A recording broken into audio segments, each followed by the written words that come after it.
a cliff 3,000 kilometers high.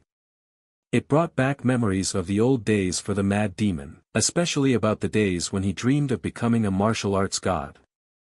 Not the easiest dream, but a dream he desired so much. And as soon as people found out about his ambitions, they immediately labeled him a freak. But despite this, he trained day and night to make his dream a reality. Until he thought about becoming a martial arts god, he considered his training to be redundant. But now he realized that it wasn't enough. Suddenly someone called out to him, calling him a mad demon. It was the left hand of the demonic cult.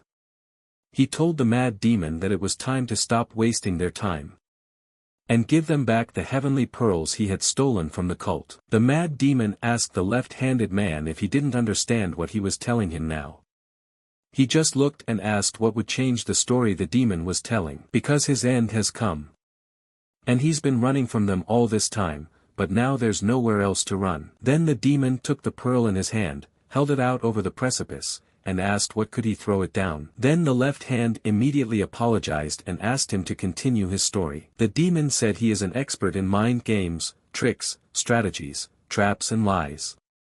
So it's simply impossible for him to take the bait. He added that he was also a very good drinker and had a great command of his body. Left Hand replied that demon could fool himself as much as he wanted, especially regarding the decoys. Since the only reason he never got into them was that all the beautiful women were incapable of acting like they liked him. Also the Left Hand said that's why they had to lure him in with a simple girl they could barely find.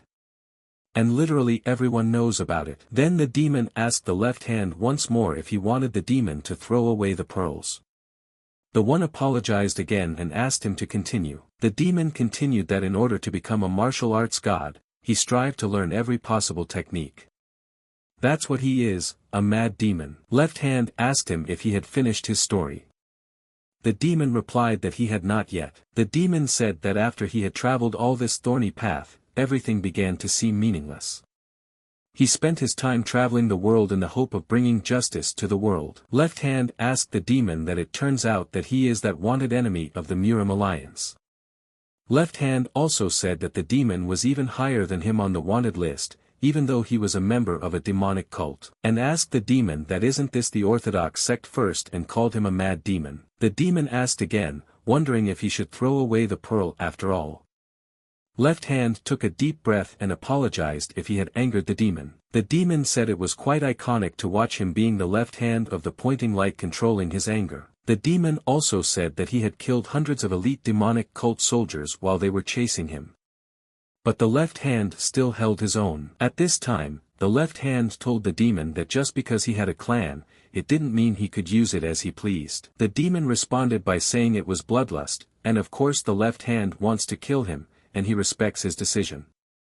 So he will end it with a fight. But before that, the demon decided that he would throw the pearl off the cliff so that it wouldn't interfere with their battle. Left Hand apologized again for showing unnecessary emotion and offered to try to negotiate. The demon got angry and started screaming, "What kind of treaty could we talk about?" They had been chasing him for days, not even giving him a chance for a break, using the celestial net. The demon also added that he didn't have time to eat or sleep. Left Hand replied that that was their goal. The Left Hand asked the demon what he was going to do. The demon put the pearl in his mouth and began to eat it. Anger gripped his left hand, he didn't know what to do. The demon ate the pearl and added that it had an unexpected flavor, like peach. The demon replied that looking at his reaction, it was the right decision. His left hand went out of his mind and ordered the demon and didn't give him a chance to survive. The warriors attacked the demon, but he dealt with them vividly, killing one by one. Afterward, Demon asked Left Hand how much longer he planned to let his subordinates die. Since he spent whole days weakening it, and doesn't Left Hand think it's time to come up with, well, something new? Left Hand then replied that he would personally finish him off, and ordered all the warriors to fall back. The demon replied that Left Hand was so cocky and asked why he didn't engage him earlier when he was full of strength. The Left Hand immediately attacked the demon. The demon ordered him to show him everything he could do. Gathering all his strength in his torso, the demon opened his wounds from earlier, and decided that he would take him with him to the other world. They fought in a scramble, and Left Hand had no idea that the mad demon was so strong that even in this state he was unable to handle him. Suddenly, out of the blue, the demon took a step back and began to fall into the abyss, screaming that he hoped their leader would execute them all. The Left Hand immediately ordered everyone to descend the cliff and find his body immediately. However, the demon was forced to fight before he left for the other world. He killed many elite soldiers of the demon cult. And at the same time, he stole and ate the cult's sacred item. So his life was quite exciting. And if the Murima Council found out about it, would they pay the martial artists a year's reward for him? However, that wasn't as important to him now. Much more important was why he never got a hot girl. Suddenly the demon found himself in a very bright place. He couldn't figure out where he was. Suddenly some old man appeared and told the demon that he must be completely insane, since he did not hesitate to eat something containing a soul. The demon noticed that the old man was literally floating in the air, which meant he was very strong. The old man replied that it wasn't that important right now, since the heavenly pearl he had eaten contained countless souls of the greatest martial artists. And now the souls that can't ascend will join with the demon's soul. And if the demon falls asleep, the souls can wake him up immediately. Or if he eats, the souls will share the essence of the food with him. They will also cling to what the demon won't touch. The old man said that this meant that the demon's chi would rampage all the time. However, the demon liked it. The old man called him a fool and asked him why he had swallowed the heavenly pearls. The demon felt as if the old man could kill him with just his breath, since his power is beyond the demon's senses. And if he doesn't give him the answer the old man wants to hear, he'll die. The old man asked him to answer without any tricks or lies. The demon replied that it wasn't that he wanted to eat her, he just wanted to make sure the demon cult leader wouldn't eat him. Since the demon hates their leader because he doesn't see other people as such. And if someone like him gets that kind of power, it's hard to even think about it. The old man asked if he didn't like him, just for his attitude toward other people. The old man thought about it and told the demon that this method of his to create good things, it was an excellent reason. The old man said that the life he would reward the demon with would be his last. And he wouldn't be able to help him until his punishment came to fruition. The demon asked the old man what he wanted to say. The old man replied that it was the best thing he could give him, and he added that the demon deserved some gift after all. After that, the old man used a very strange technique. In an instant, the demon found himself in the inn he lived in as a child. And his name is Aizaha. Aizaha couldn't understand what had happened. After all, he was in his early 20s when he lived here. It suddenly hit him, because now he could start studying martial arts a few years earlier than the previous time. And what's more, he could get stronger now, in less time. Aizaha set his sights on getting much stronger this time around. Suddenly he touched his face and realized his lip was split. Aizaha did not understand why he had been beaten or when it had happened. The guy came out of his room and found the whole hotel literally upside down. And then Aizaha remembered the circumstances under which it happened. He worked as a waiter in this hotel. 2 visitors came in to eat. One of them told the guy that he had heard that he was saving up for something. And he asked him what it was. Aizaha thought at the time that he couldn't say that he was just completely despairing because of his parents' death. And so he didn't know what to say to him. Suddenly, the guy came up with the idea of just joking around for the sake of keeping the dialogue going. And then Aizaha said that he dreamed of hearing Che-yen sing live in the Plum Blossom brothel. The kid didn't expect it at all, but soon rumors of his desire spread all over the city. Everyone was saying that the kid who works at Zaha's hotel was saving up money to sleep with Che-yen. Some people thought he was crazy, and it was no surprise to them now that he was always looking for a way to make money. Aizaha merely made a joke about Che-yen that was popular at the time, in Ilyen Prefecture, and immediately, rumors spread. Looking at the current state of the inn, Aizaha was definitely sure he was in the time period when it happened. Everything was in shambles. Just thinking about it made Aizaha furious. They'd beaten the guy up and trashed the hotel just because he'd made a joke. Aizaha decided that he would start by examining his body in detail and then decide what to do next. Guy has taken to relearning the arts of the steel lands that he used in the days when he was a mad demon. While applying the technique, Aizaha noticed that there was chi present in his body. This seemed very strange to him, as he had never had a drop of chi at this time. However, He considered himself quite lucky with this. Aizaha decided to hurry up and learn the art of the steel lands as soon as possible. Aizaha applied the technique and couldn't believe that even though his mind was well versed in the art, it was a real surprise to him that he was able to comprehend the first stage of the arts, steel lands, how fast. And then Aizaha remembered the old man's words that this was the best thing he could give him. A gift he deserved. The energy Aizaha felt in his body. The guy thought it all had something to do with the heavenly pearl he had absorbed. However, the guy found that more than half of the energy in his body was still stagnant. And that's a real shame. But Aizaha quickly calmed himself down, as he has nowhere to rush. And he already had a formidable base.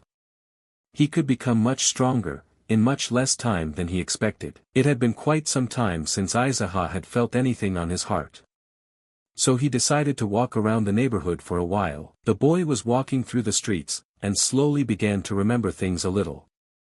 Suddenly he came across two men who clearly recognized him. One of the men said he was the kid from Zaha's hotel. Another marveled that he was still alive. Other people were discussing the fact that they heard this guy got beat up a couple days ago, but it seems he's pretty strong since he's walking around freely on the street. Aizaha had heard all of this, of course, and that's exactly how he used to be. Everyone had neglected him, just because he was an errand boy at the inn. The more Aizaha thought about it, the more it made him angry. Suddenly, Aizaha reached the place where the brothel of Plum Blossoms was located. The guy's mind immediately flashed back to memories of being beaten and told how dare he hope he could sleep with the best girl in the Plum Blossom brothel. And how dare such filth even think of such a thing.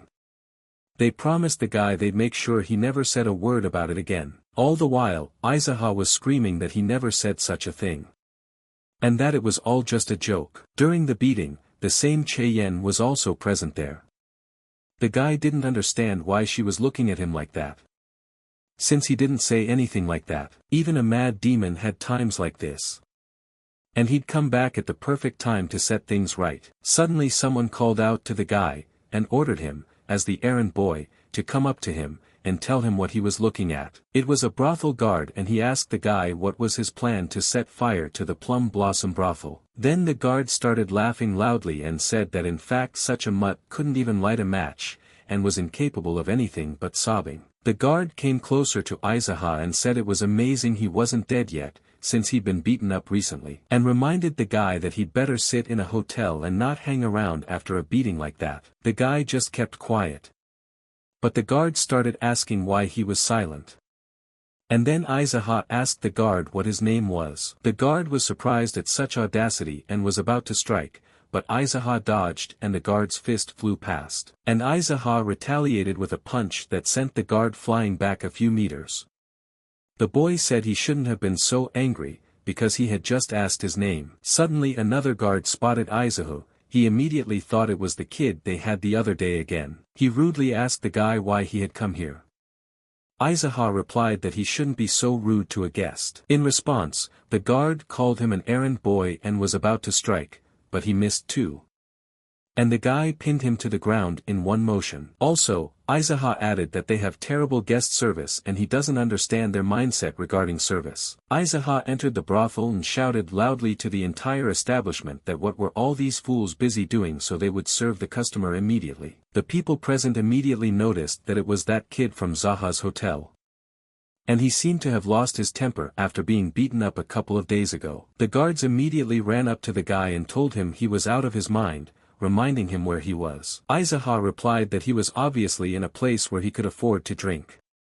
And asked the guards that did they really think he would come there without realizing it. The guards did not expect such a response and said that he had definitely lost his mind.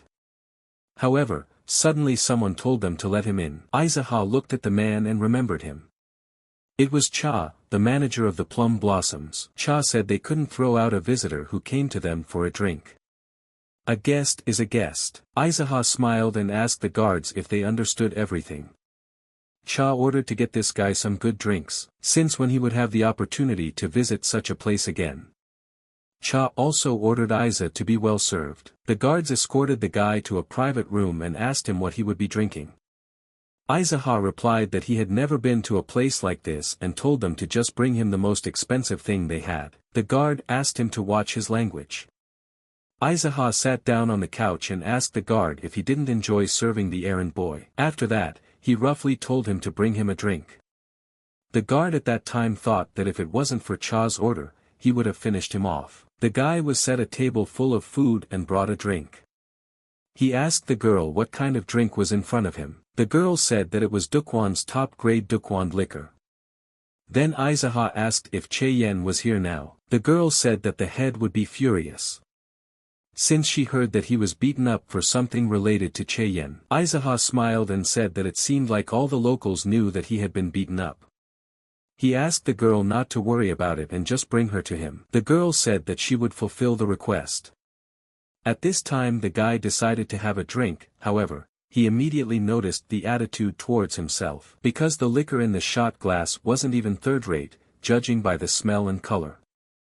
Real crooks. Suddenly, a guard burst into the room and called Aiza a dumbass, asking him who he thought he was. Aizaha asked if there was something wrong with the errand boy stopping by for a drink, and asked why the guard was allowing himself to humiliate a guest. The guy also added that he seemed to remember that the guard's name was Dongwak. Aizaha said he could pour him a glass and invited him to sit down. Dongwak laughed and said that Aizaha had obviously eaten something wrong today, and he seemed to have forgotten what had happened to him a couple days ago. Aizaha poured into a glass at this time and held it out to Dongwak. The guard took the shot glass and said he'd better get lost as soon as he was done with his drink. Aizaha purposely addressed the guard impolitely, the latter couldn't stand it and pounded on the table. Aizaha asked him why he was acting like that. The guy also added that he planned to have a good drink and sit here with Che-yen before leaving, and asked him to explain why everyone around him was barking like dogs. Unexpectedly, Che-yen walked in. She ordered Dongwak to stand outside. Aizaha repeated the girl's words and asked Dongwak to stand at the entrance. The girl sat down across from the guy and asked him, what was that smile about? Then Aizaha asked her in reply that if a errand boy had to keep himself in check in a place like this. Che-yen said that it's not fun at all, since Cha and the head are bound to get involved. Aizaha took a drink and asked the girl to stop increasing her price. The girl looked at the drink and said it was a rather expensive Dian liquor. She advised the guy to pay the check and leave them before he did more damage. At this time, Aizaha was thinking about the fact that this was the first time he was seeing Che-yen so closely. The girl told the guy that even if he brought all the gold and silver of the province, there was no way she would agree to sleep with him. Che-yen added that although she works here, it doesn't mean she sleeps with everyone she meets, and she is not a girl of easy virtue. Aizaha then said that he would also tell it like it is. The guy revealed that he never said he was saving up to sleep with her, and all he said was just that he wanted to hear her sing. Because like it was said, she sells her art, not her body. Aizaha also added that it was just a joke he had inadvertently said at the hotel. Che-yen replied that she had never heard of it. Aizaha said that he didn't want to do that, and there was definitely no money for someone like that. The reason he wanted to meet with Che-yang was to tell the truth. After that, he told the girl to leave. Che-yen didn't realize what was going on. The guy once again asked her to leave. Suddenly 3 guards burst into the room and said that he had come here for his death, and that they were about to take him outside. The guy asked to at least let him finish his drink before they started. The guards did not expect such rudeness. Aizaha added that since they are already sure that they can kill him at any time, so we can let the guy on the run enjoy this liquor. The guards laughed loudly and asked Che-yen to stay outside. After that, they sat down at the guy's table and told him that this was his last drink. One of the guards said that it was worth admitting that this kid had balls, since he came here with his head held up proudly and even called out to Che-yen. Another guard added that if he had known earlier that this kid had balls of steel, he would have been tougher on him. The third guard said that now they knew they could punch him in the face a lot harder this time. Aizaha asked the guards if they wanted a drink, but the guards ordered him to get up and go outside. The guy poured himself another glass and said it was a terrible quality of liquor. The guard didn't understand why Aizaha was so calm. He assumed the guy had really lost his mind after they beat him up last time. Aizaha had finished all his drinks at that time. He then asked the guards, addressing them as old friends, that he was so funny. The guards smirked and said he was a real clown. And he'd gotten his ass kicked a couple days ago because he'd brought it on himself. Aizaha started laughing louder and louder. And at one point, the guy stood up, knocked over the table, and assumed an attack pose. Aizaha used the technique. The guards tried to cover themselves with the table, however, it didn't help them. The guy approached them and asked if he was still a clown to them. Aizaha beat up the guards. And at that time the girl who brought him a drink was standing outside the door and could not understand what was going on there. The guy continued to taunt the guards, at which time a girl entered the room. Aizaha addressed her, calling her an old hag, and told him to bring him some more of that shitty third-rate liquor. The girl was surprised to be addressed in such a way and said that it was Dukuan liquor of the highest grade. Aizaha replies that she is bullshitting him. He restrains himself from hitting a woman who knows nothing about martial arts. He also added that she should think before opening her mouth. After that, the guy went back to the guards. Aizaha bent down and asked them why they weren't laughing, since he was such a funny buffoon. Just then Cha came in with a bunch of guards. Aizaha said he was waiting for them. Cha asked the guy if he was out of his mind. He added that at this rate, he wouldn't get out of there alive. Aizaha asked that are they really going to kill him. Cha replied that yes they would. And the guy started laughing again. Cha couldn't believe that Aizaha was laughing so brazenly in his face. Immediately, he used the technique against the guy. However, this time too, Aizaha dodged the blow. And after that, he attacked Cha and his guards with plates that wounded each of them. Afterward, Aizaha asked if anyone else wished to fight him. He heard only silence in response. And then Cha told the guy that he really wanted to die today. After that, Cha grabbed his sword. Aizaha asked him to think before he acted, and warned him that if he completely bare his sword, he would die. Cha noticed this guy wasn't kidding, and he didn't understand at all what had happened to him these past couple of days. Aizaha asked Cha if he thought the three of them were lying around because they'd just been unlucky, and added that seriously does Cha think his eye is in that condition right now because Aizaha is just lucky. The guy warned Cha again that if he didn't want to die, he should think hard about his actions, or bare his sword and die here. Cha realized that these were not simple threats. Since during the attack, he didn't even have time to notice this guy's movement. Cha ordered everyone to come down immediately and wait for him downstairs. Afterward, he asked Aizaha what he was up to, since it's not like the guy is just going to leave when he's done with his drink. Cha asks if Aizaha wants to get an apology from the host for what happened a couple days ago. Aizaha replied that it sounded good.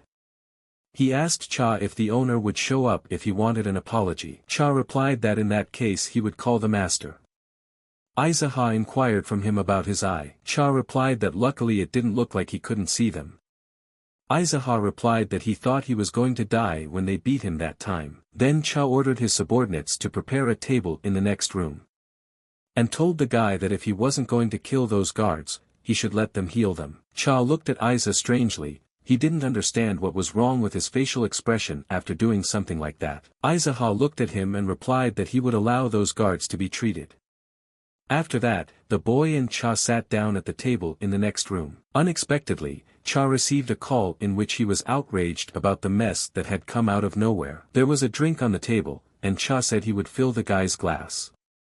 He added that it was Duchuan liquor of the highest quality, so it tasted great. Aizaha replied that this liquor had been brought to him earlier, however, it turned out to be some bullshit and not a top-quality liquor. Cha explained that they must have purchased third-rate bottles by accident. And asked the guy to understand that this was a business and they should get some profit. Aizaha replied that enough chit-chat and told Cha to take a drink. Cha said he understood that the guy wanted to check if the liquor was poisoned. So Cha drank first. Afterward, Cha asked the guy if he was always so good at fighting, since he had never heard of his style. Aizaha explained that he had just always held himself back because his father had instructed him to never get into a fight. Cha immediately realized it was a lie. He told the guy that one way or another, he apologizes for everything that happened earlier. And since his subordinates bullied him, Aizaha can be understood. The guy very rudely thanked him for being so understanding. and said he was getting a little annoyed at how arrogantly Cha was apologizing to him. Aizaha asked him that maybe he should break Cha a bone or two to change his attitude. Suddenly Cha fell to the floor and began to sincerely beg for forgiveness. Talking about being on his knees in front of someone for the first time in his life. At that moment, Cheyenne entered the room. She asked Cha what he was doing. The girl noticed that he was very scared. It was a real surprise to her that Cha had fallen to his knees and bowed his head to the errand boy, and then there was that wound on his face. Cheyenne suggested that Cha had lost to that kid. Aizaha told the girl that he didn't expect to see her again. Meanwhile, Cha ordered her to pull herself together and do what she came here to do. The girl walked over and handed the unknown object to Cha. Cha started yelling at her and told her it wasn't for him. After that, he told her to put it on the table. There was a drink in the girl's hands. Cheyenne started pouring shots, and then Aizaha turned to her and asked if she knew that even an errand boy was capable of true love. He then added that this love has nothing to do with her, so she should bail. The girl was angry that Aizaha had ruined her mood so badly. Cha at this time asked her what she was waiting for and to get out quickly. Cha noticed that the girl sobbed just hearing that. Aizaha asked him to stop this disrespectful tone, since the sight of the slit in his eye makes him uncomfortable.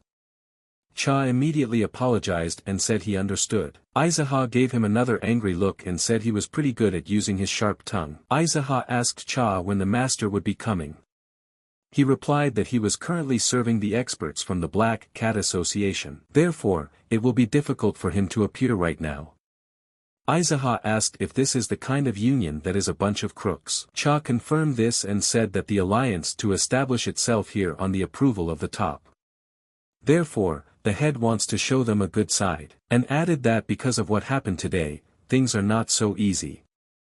Aizaha then asked that if Cha wants to say that if he tampers with their masters, then the Black Cat would have to make its way to the local market on its own. Cha said that's exactly what it was. Aizaha then asked what he expected him to do. Does he really want the guy to have a nice drink with his host and just leave them peacefully? Cha replied that he realizes it won't be solved that way, and asked the guy what he wanted. Then Aizaha asked him what he thought, if the master and his brothers were to serve him, would the union of the Black Cat stick its nose there? Cha asked the boy if he seriously thought they would do such a thing. Then Aizaha suggested that he himself could start a sect and they could join him as his subordinates. Cha replied that he didn't understand. Then Aizaha explained that he was giving him a chance to decide for himself, and if he thinks the Black Cat Alliance will win, Cha can fight alongside his master on their side. If he thinks otherwise, he should join Aiza. Cha didn't understand what made the guy change his mind about him so drastically. And what kind of an errand boy was he, talking about creating a cult so easily? Aizaha got up from the table, and Cha asked if he was leaving so quickly. He suggested that he wait a little longer. Aizaha asked him that does he really think the guy is running away. Cha replied that that's exactly what he thought.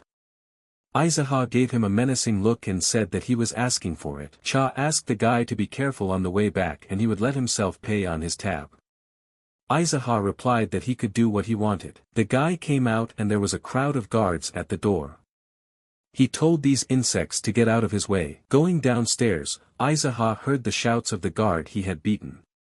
The one was yelling that he was going to grab this guy and destroy him. Aizaha then walked over to her and asked how he was feeling. The guard immediately jumped on the guy. However, with just one blow, Aizaha threw the guard back a few meters. After that, the guy asked him to explain to this guard how things worked here. Otherwise he would have to nail him again. Aizaha left the brothel and said in farewell that the errand boy had had a lot of fun today. On the way back, Aizaha came to the location of the Black Cat Alliance. He realized that he should get a weapon if he wanted to join the alliance. The boy went to the forge and there he was immediately noticed by the vice head of the forge, the dragon head Gwak. Gwak asked the errand boy about showing up to repay his debts. Aizaha replied that he wanted to buy something. Gwak asked if he needed a sickle or a kitchen knife. Aizaha revealed that he's thinking of fighting the Cho family, so he's keeping an eye out for weapons. Then Gwak replied that he had heard that he had been beaten up a couple of days ago. So you can't let a hot head get the better of your mind and push yourself to death. Aizaha ordered him to shut up and show him the assortment. adding that he wanted something like a single arm or whip, or a razor-sharp dagger. Gwak asked if he was going to use them all. Guy replied that it was just his guess at a weapon and he should respect his customer's choices. Then Gwak told his subordinates to bring the black dragon sword, the white dragon whip, and the cloud dragon dagger. Gwak added that he really liked the chicken noodles that Aiza's grandparents made. And he doesn't understand why the boy makes such a bad cook. Aizaha replied that this was not the time to talk about noodles. Gwak then asked what topics he was suggesting. The guy offered to talk about the unification of the Murim by a regular errand boy. At that time the subordinates came and said that they had brought everything. Gwak told the guy he could use as much time as he needed to evaluate the weapon. Aizaha replied that he would buy everything as he was in a hurry. Then Gwak said that he owed 90 coins. Aizaha was surprised that it came out to 90 coins. Gwak added that he was giving him a huge discount since the guy was local. Then Aizaha offered him 50 coins if Gwak would let him borrow the weapon for a while and return it once the guy was done with everything. Gwak got very angry and replied that it was literally stealing. Suddenly someone began to complain that the workshop was too noisy. The headmaster of the Dragon Head, walked in. Gwak explained that this guy was planning to go to war against the three brothers of the Cho family, and he wants to rent a gun from them for 50 coins. Asked Aiza that he was the son of the Zaha family who owned the inn. The guy replied that it was a long time ago. Said that a long time ago he used to love the chicken noodles that the guy's grandparents used to make. And what he's making now is just awful. Gwak added that he had already told the boy that. The master then asked Aiza if he was serious about going to war against the Cho family. If it's because the Cho brothers are bothering him, the master will ask them to stop. And if they refuse, can protect Aiza. He also said that he owed his grandparents a debt of gratitude. But there was no reason to pay attention to it, as it was no longer important. Aizaha wondered if Kom had always been like this.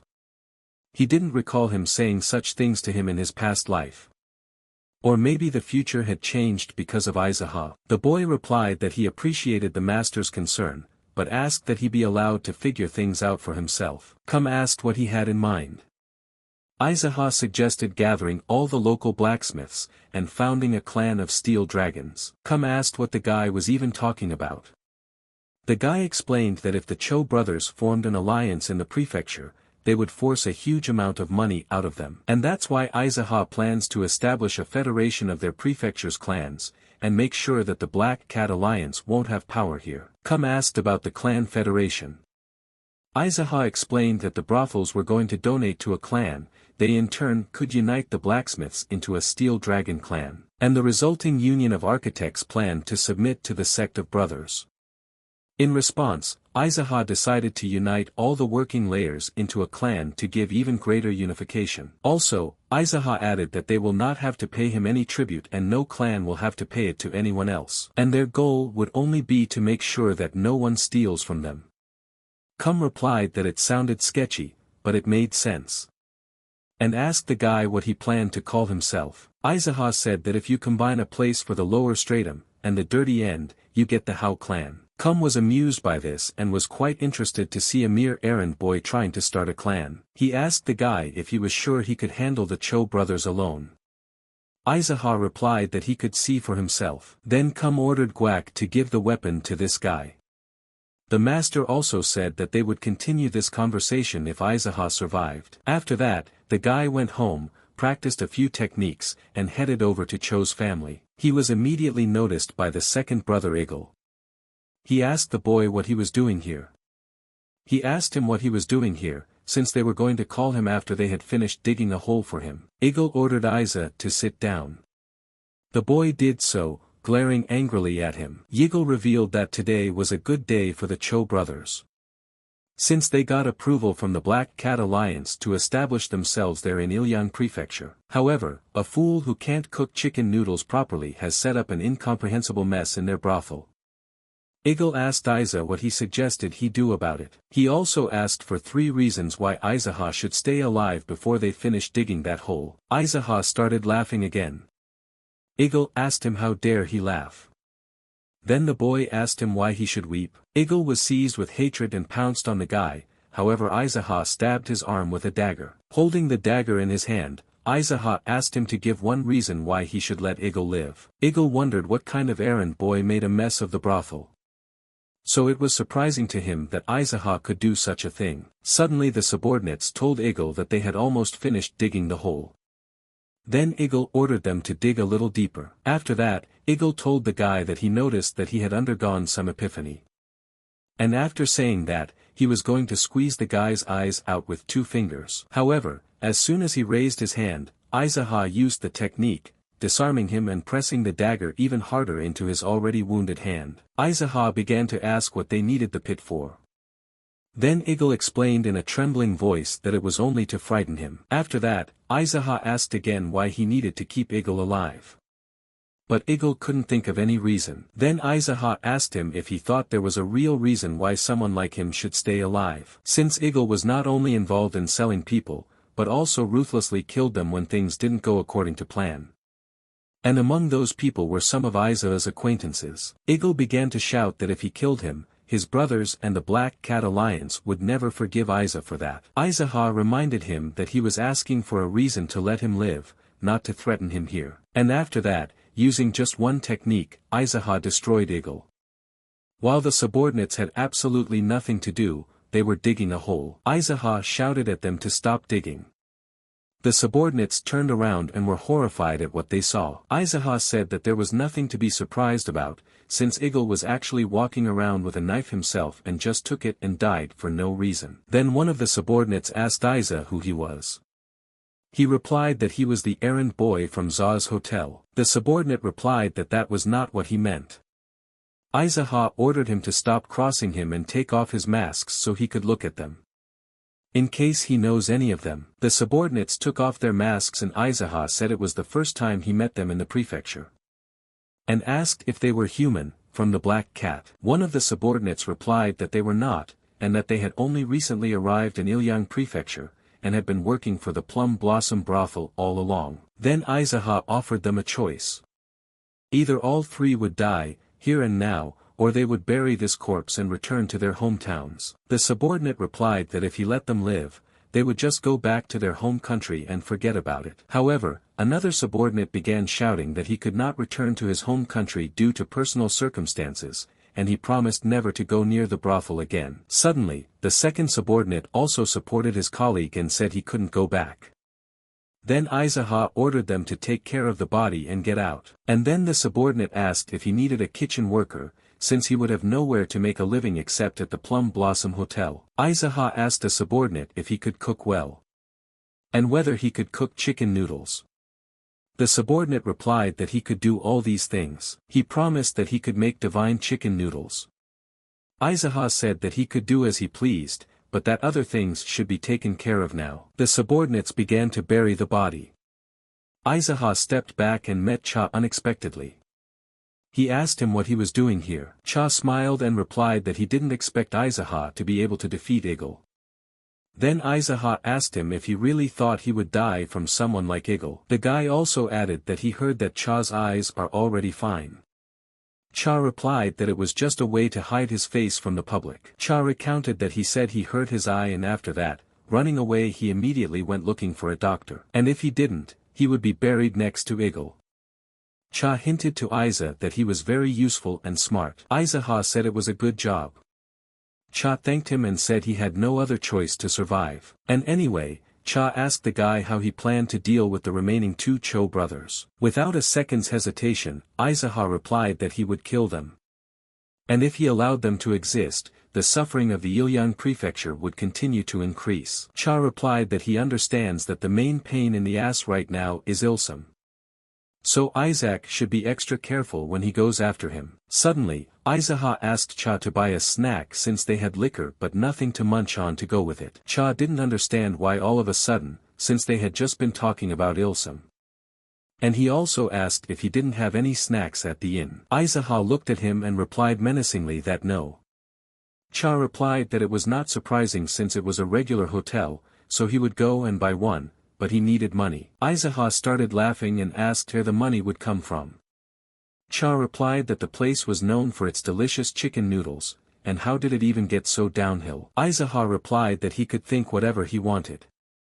And just have him go get more snacks of all sorts, and maybe even take his favorites. Aizaha also added that if there was anything left tonight, they could eat tomorrow. Cha set off and the guy advised him to move faster since he wasn't out for a walk. Cha just couldn't get it into his head that he was running errands for an errand boy. At this time, Aizaha was yelling at him to quicken his turtle pace as the guy was getting hungry. Cha ended up bringing food. Aizaha said he could eat without being embarrassed since it was all bought with his money. Cha replied that he was enjoying himself as much as possible. Aizaha replied that the money was earned from exploiting young girls anyway, and in divorcing stupid people who can't tell the difference between expensive liquor and urine. So he ordered Cha to savor every crumb. Afterward, Aizaha asked Cha what was wrong and if the food was not to his liking. In response, Cha simply drank a glass of liquor. Aizaha asked again that he was angry. Cha replied that he was angry about the fact that the food he had bought was terrible, and he added that Ilsum would follow Eagle to the other world anyway, and the Black Cat Alliance would not let it go unnoticed. Aizaha replied that if he was so worried about it, he shouldn't be blowing tears but training to get stronger. Cha remained silent, but at that moment he thought Aizaha was saying the same thing, as if Cha had something to do with it. He finally asked him what they were going to do. Aizaha replied that he was acting alone. Then Cha lost his temper and started shouting that he did not believe that Aizaha was a noodle maker or that he was just pretending. Aizaha asked him, wondering if he felt like dying. Or maybe death would give him enlightenment. Then Cha calmed down and suggested that we just slaughter all the black cat freaks. Aizaha replied that he would deal with Ilsum, but he had no information about Cho Sampung's whereabouts. Cha replied that Aizaha had spoken about Ilsum's murder as if it was just a walk to the bathroom after drinking. Aizaha replied that if he was going to get even with him, he would. The real pain in the ass was Sampung. Cha replied that it was only a matter of time since he would be coming home sooner or later anyway. Aizaha then asked if Cha would be able to handle it if Sampung returned to the brothel. Cha replied that his strength would be enough to deal with someone like him, but immediately he added that it would be a bit problematic since his eye was damaged. Aizaha ordered him to make up his mind and tell him whether he could manage it or not. Cha replied that he would see if he could use the surprise factor as an advantage. Since he is a master of subterfuge, Aizaha told him to stop and told him that if they sorted out all the brothers, was Cha sure he could run 3 brothels. Cha started to praise himself again, but Aizaha quickly shut him up, saying that he had already realized what an idiot he was. Also, Aizaha added that as long as there are so many people living in these brothels, it will be impossible to deal with all of them, and it's important to them that all the people who work there get what they deserve. And no one like Cha selling piss for the price of premium liquor. Aizaha said they would take care of the sick if necessary. Nor would they prevent anyone from going home if they wanted to. Cha replied that it will be very difficult. Aizaha said that they are obliged to do it despite the difficulties. Cha asked why he wanted to do that. Aizaha replied that it was better than Cha dying at his hands. Aizaha had ordered him to take care of it, and if things didn't go according to plan, he would personally make sure Cha would meet Cho's brothers in the other world. Cha flared up and said to hell with it. After all, if he does anything wrong, Aizaha will immediately threaten him with death.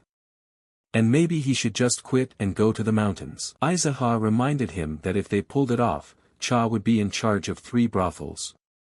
But if he didn't want that, then Aizaha would find someone else. Cha immediately replied that it was too early for him to quit.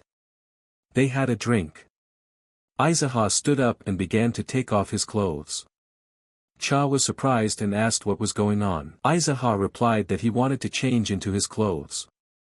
Cha was even more confused about what was going on. Then Aizaha hurried him up and ordered him to take off his clothes. Cha changed his clothes and said that Aizaha was smarter than he thought. Since he didn't expect the guy to realize that he wouldn't be allowed into the plum blossoms in rags that attract so much attention. And anyway, Cha doesn't think they'd let Isa into a brothel even dressed like that. His thoughts were actually about Aizaha slowing down at the entrance just by seeing his face. Aizaha finally changed his clothes and asked how he looked. Cha replied that of course he looked great. In response, Cha asked what he looked like. Aizaha replied that he looked almost like an errand boy. Cha told Aiza that before he was always wearing old rags and looked like a homeless person, and if he were Cha would dress better. Suddenly, Aizaha slapped him and ordered him to shut up. Aizaha said he had been too nice to him, and he hoped Cha had gotten the hint. Aizaha went about his business and said he would be back soon. In parting, Cha asked him to be careful with his clothes. Aizaha went to fetch Ilsum. The guards met him at the threshold and greeted him. The boy immediately asked if Ilsum was here. The subordinate then inquired where Aizaha was from and why he was looking for the master. The guy replied that he was from the Black Cat Alliance and asked to be escorted to Ilsum. Then the subordinate asked his name. The boy suddenly slapped the guard and asked how dare he waste his time. He ordered him to take him to Ilsum and not to pull the cat by the tail. The subordinate led Aiza inside and asked him to wait as he needed to notify his master. Aizaha sat down and thought that he must have planned to accept the Black Cat's alliance here so that the brothers could form their own alliance in the Murim world. Unexpectedly, Ilsum appeared and said it was the first time he had seen this guy. At this time Ilsum was thinking that how dare this brat come to him at this late hour and sit in his chair without even thinking to greet him. Ilsum then asked Aiza how high his status was in the hierarchy of the Union. In response, the boy asked who had told him that he was a member of the Black Cat Alliance. Ilsum replied that he was informed by his subordinates. Then Aizaha asked if he really did not know him, and then Ilsum realized that he was the errand boy from Zaha's hotel. It made him angry and he asked how Aizaha had dared to show up there in the first place. However, it was strange to him that this guy was still alive. He remembered that his brother had said he would deal with this errand boy. Then Aizaha asked him that didn't he realize that he was here because his brother was dead. After hearing this, Ilsum could not believe that his brother had fallen at the hands of an errand boy. Aizaha told him that his brother paid Aizaha a visit and ordered his men to dig a hole for him. So the boy decided to kill him. This made Ilsum very angry and he lashed out at the guy while threatening him to stop talking nonsense immediately. Ilsum was going to destroy the errand boy, but there was no way he expected this guy to be able to block his attack with just one palm. Ilsum couldn't understand how he lost in this fight.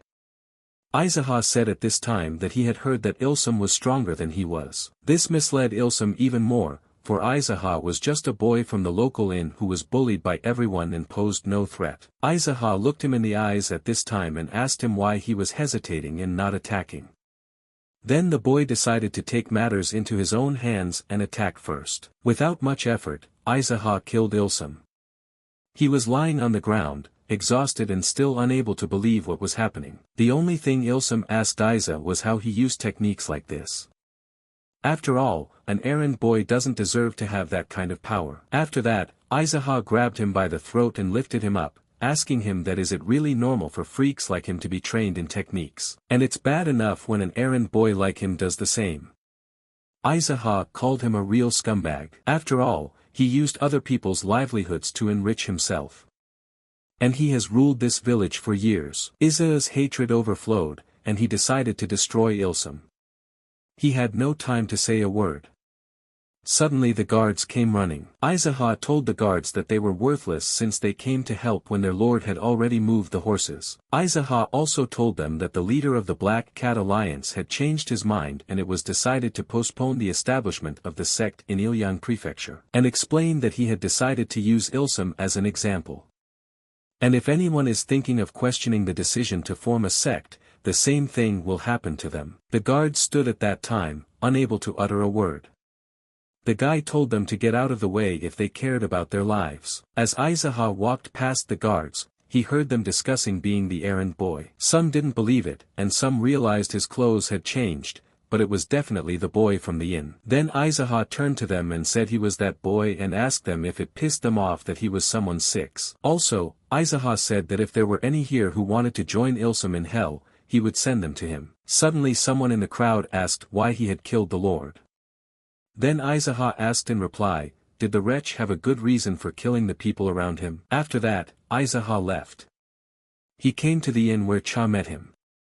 Cha asked why Aizaha had returned so early, for he had gone to kill Ilsum. Aizaha replied that Ilsum was already in heaven. And Cha could go there too if he had committed crimes. Cha didn't believe it. Aizaha replied that if he didn't believe it, he could see for himself. Cha was in doubt as it had been a moment since he had left, and to top it all off, Isa hadn't even had a scratch on him since the massacre of Ilsum.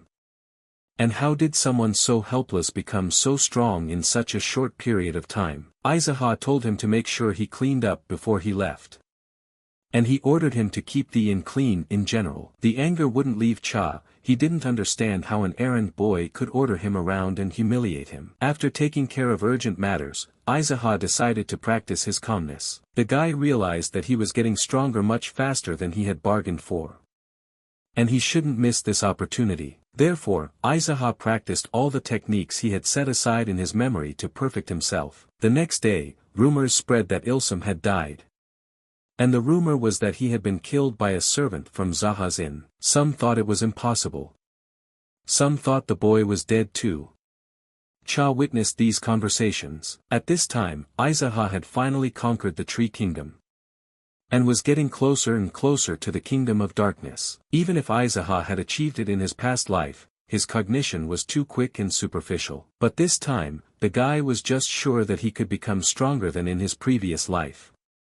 When he woke up, he noticed that his room was a bit rattled. He assumed that it must be because of all the impurities that had come out of his body during his progression from the tree realm to the realm of darkness. The smell was also disgusting.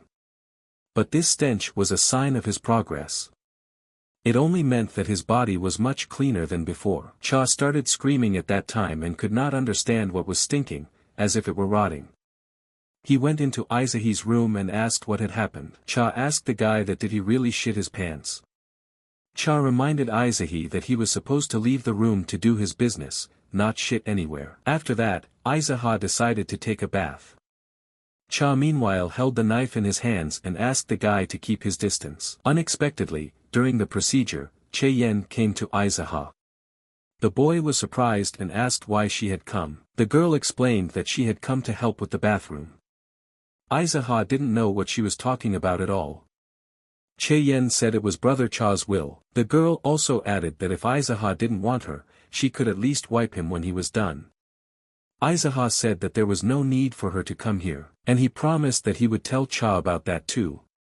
He added that Che-yen didn't need to do this kind of thing anymore, since she is not a girl of easy behavior who sells her body, but a hostess who welcomes visitors. So she needs to behave accordingly. Isaha at this time thought about how that bastard Cha kept forcing Che-yen to do something he didn't even ask for. Meanwhile, the girl thanked Isa and apologized about what happened earlier. The guy replied that it's all in the past. The girl said that she heard that Isaha is strong. And asked why he turned a blind eye to the apology that time. Isaha explained to her that it was necessary so he could use it as an excuse for revenge. The girl didn't really understand what he meant. Guy added that when it comes to a gentleman's revenge, 10 years is a tolerable amount of time. And when it comes to the revenge of the errand boy, the report starts from the moment of the beating. The girl asked that isn't there such a saying. Isaha smiled and replied that he had just made it up. Che-yen left, and Isaha wondered how dare they use beauty in such a way. After all, things like feminine charm didn't work on him anyway. Memories from his past life popped into his head. And he called himself a crazy dog, and using women against him didn't work because his tastes were too perverted. So they had to use other people and the plan failed. Isaha ordered himself to stop thinking so much. Suddenly Cha burst in and started shouting that he shook. Isaha asked him why he was afraid of some fire. Cha explained that the source of the fire was Isahi's house. That didn't sound so fun anymore. The boy went there.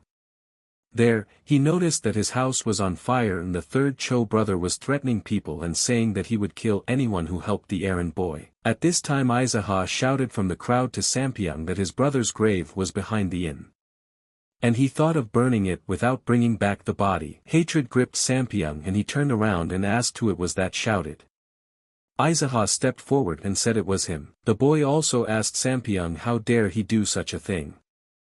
At this time, a man approached Sampyeong and asked if he was the same boy. Sampyeong confirmed this, and the man asked if he was claiming that he had brought him here to kill some kid on the run. The man also asked if Sampyeong had said that his brothers intended to establish a sect in Ilyang Prefecture. The man was surprised that with all of this, they had one single errand boy causing difficulties. That's ridiculous. The man also added that if he were to swing his sword for some brat, the entire Murima world would raise him to laughter. So the man told Sampyeong to deal with it himself. This made Sampyeong very angry. The man told him that if his abilities were so negligible and he was unable to take down someone 6, reuniting with his brothers would be his best option. Sampyeong didn't know what to say to him. Aizaha said that the man was right, for there must be a modicum of common sense in him. Also, Aizaha told Sampyeong that he shouldn't make others do his job, but rather just fight him. Aizaha offered the condition that the loser would go down in flames. The man, meanwhile, noticed the servant's inflated ego. Then the man said that he Jisik of the Dark Storm Castle would witness the outcome of the battle. At this time, Sampyeong couldn't get his head around how his brothers could lose to this brat. Aizaha noticed that Jisik is quite smart. It's as if he's giving Sampyeong a fighting chance while he himself is trying to gauge Aizaha's abilities. Sampyeong drew his sword and approached the guy. However, he noticed that Aizaha wasn't pulling out his sword and asked the guy what he was doing. Aizaha smiled and replied that he didn't need a sword to deal with someone like him. Anger immediately gripped Sampyeong and he threw the first punch. And of course, he missed. Aizaha seized the moment and struck back. Sampyeong groaned and fell to the ground. Aizaha told him to stop overplaying it since he wasn't even fighting at full strength. Sampyeong immediately pounced on the boy. Aizaha told him that his brothers were just as impulsive. And it would be best if not one of them returned to the village. After saying that, Aizaha destroyed him. The crowd started talking about how the errand boy had dealt with Sampyeong so easily. No one could understand what had happened. Aizaha, meanwhile, looked at the burning inn and couldn't understand what they were so displeased with it that it was worth setting it on fire. Unexpectedly, Jisik came over and told Aizaha that he definitely had talent. After that, he left and said goodbye, that if anything happened, they would see each other then. Just as suddenly Aizaha asked, calling him a freak, where he went. Jisik didn't expect the guy to dare stop him. Aizaha said he wasn't worth playing with, and he didn't care who Jisik was. After that, the guy held out his sword. The guy said that if he knew and saw the person who tried to kill him and burn down the inn, does Jisik really think Aizaha would be so kind and let him go? Jisik, not paying any attention, went forward. But Aizaha used a technique and overtook him. The battle began, and Jisik proved to be a worthy opponent. However, he too was not to last long. Aizaha defeated him. Cha was also among the crowd. He could not believe that Aizaha had now sent Sampyeong to the next world as well. However, far more important to him was who this Jisik was and where he had come from. Suddenly, Aizaha turned to Sampyeong's guards. He asked them who gave them the order to burn down someone else's house. He also asked them if they wanted him to give them what they deserved. The guards in one voice began to apologize and asked that Aizaha let them live. The guy asked again on what grounds they burned down his house and why he still hasn't gotten an answer to the question. Cha intervened and told Aiza that he didn't think their act was motivated by a desire to get rid of the infernal stench emanating from the house, and added that smelling that odor for the first time made him want to burn it too. The crowd also began to ask why the hotel smelled like shit. Aizaha sighed and thought that maybe he should kill that asshole Cha. But he pulled himself together and told Cha to gather all the warriors and rebuild the inn with their help. Cha began to ask why he should be doing this. Aizaha replied that it looked like he had been too kind lately, and he should teach Cha a lesson. Cha then replied that since they would be doing it, they should put more effort into it. And since the place is so much bigger now, they will erect an imposing 2-story building. Aizaha ordered a wall to be erected along the outskirts and a training hall to be built, as well as a space for classes. Cha then asked if he really wanted him to build a dojo instead of a hotel. Aizaha replied that it was worth building both in the same place. Cha clarified that they would call it Zaha's Dojo Inn. Aizaha ordered that during construction, he would look for talented people. Cha then asked if Aizaha intended to start the sect he had mentioned earlier. The boy confirmed that he did. Cha then asked if he thought the Black Cat Alliance would stand aside. The guy replied that if they got in, he'd take care of them. And the cult is just a formality. Everyone will go on about their business as usual. Cha asked what Aizaha planned to name the sect. Without thinking for a long time, Aizaha replied that the sect would be called the Full Moon Sect. Thinking back to the past, Aizaha knew that the Full Moon sect was the first sect he had founded. And now, it would be established again. Cha hesitated and asked if he should call Aiza the owner of the moon now. The boy replied that he could call it whatever he wanted. Cha said watching him for the past couple of days, he realized that Aizaha was no longer the man he knew, so he decided to ask why Aizaha had let him live. And he explained that the more he thought about it, the less he understood why. Then Aizaha smiled and replied that he had kept him alive to bully him. Cha replied that it was probably better than death. After that, the guy went to perfect his chi techniques. He knew how important it was to protect others from his past life experiences. Cha, meanwhile, was busy building. One day, Cha reported that people from the Black Cat Alliance had come to visit Aizaha, and the Cho brothers always greeted them as honored guests. Aizaha asked how many, and Cho replied that 2 had come. Cha said that they had previously greeted them cordially and asked how to treat them now. Aizaha replied that he would personally go to greet them. Cha asked if he was going to fight. Aizaha replied that they would most likely turn a blind eye to the murder of the Cho brothers and demand that he pay them a toll. In addition, they will offer Aizaha to join the alliance and tell him about themselves. Then Cha asked what he would do if it turned out that they had not come to greet him. Cha also added that it would be extremely hard to pull with the alliance now. Aizaha replied that it might be for him, but not for Aizaha. Cha was frightened and asked that they should accept death. Then Aizaha replied that they would try to kill him first. But Aizaha wasn't going to die.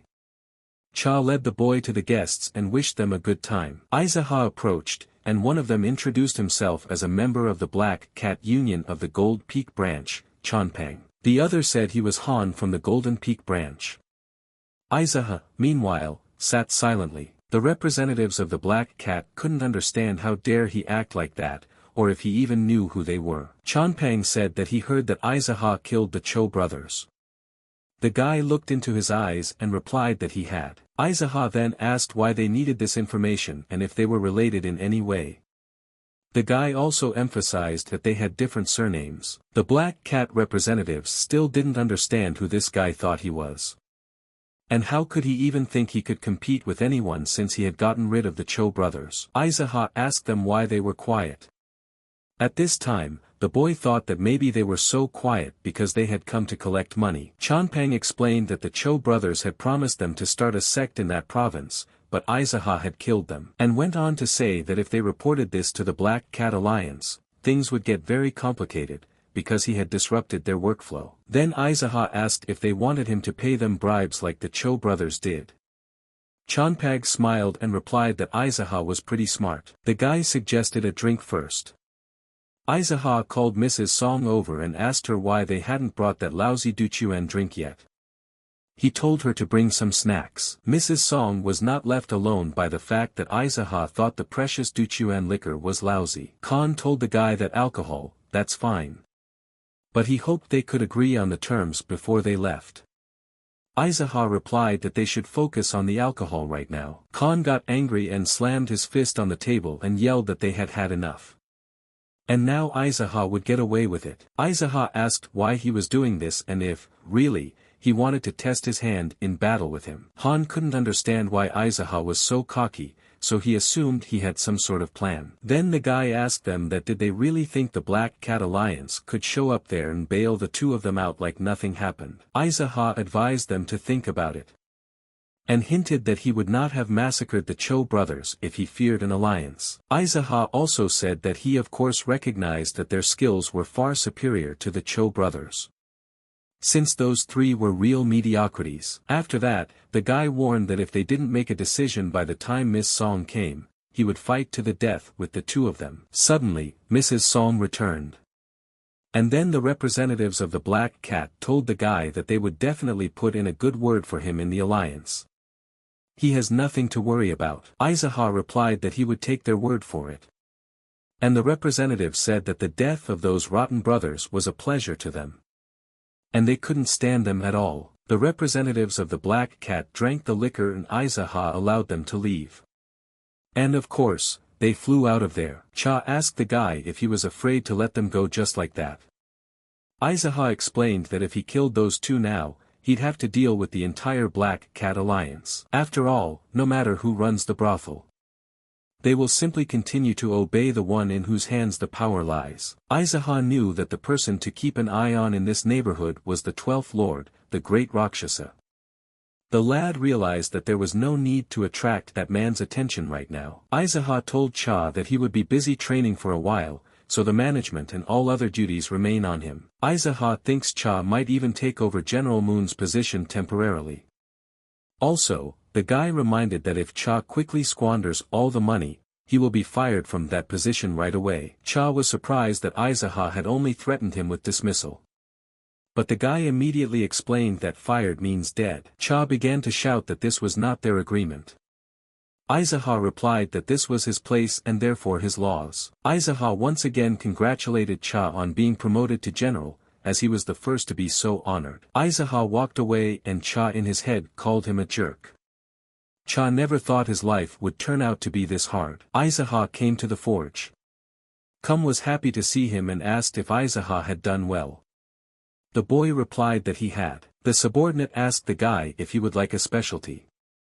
Aizaha replied that he would, with pleasure, one portion. Kum said it's amazing that Aizaha was able to defeat the Cho brothers from the Black Cat Alliance, and then also Jisik and Sampiang. Kum asked that shouldn't the Black Cat haunt him after something like that.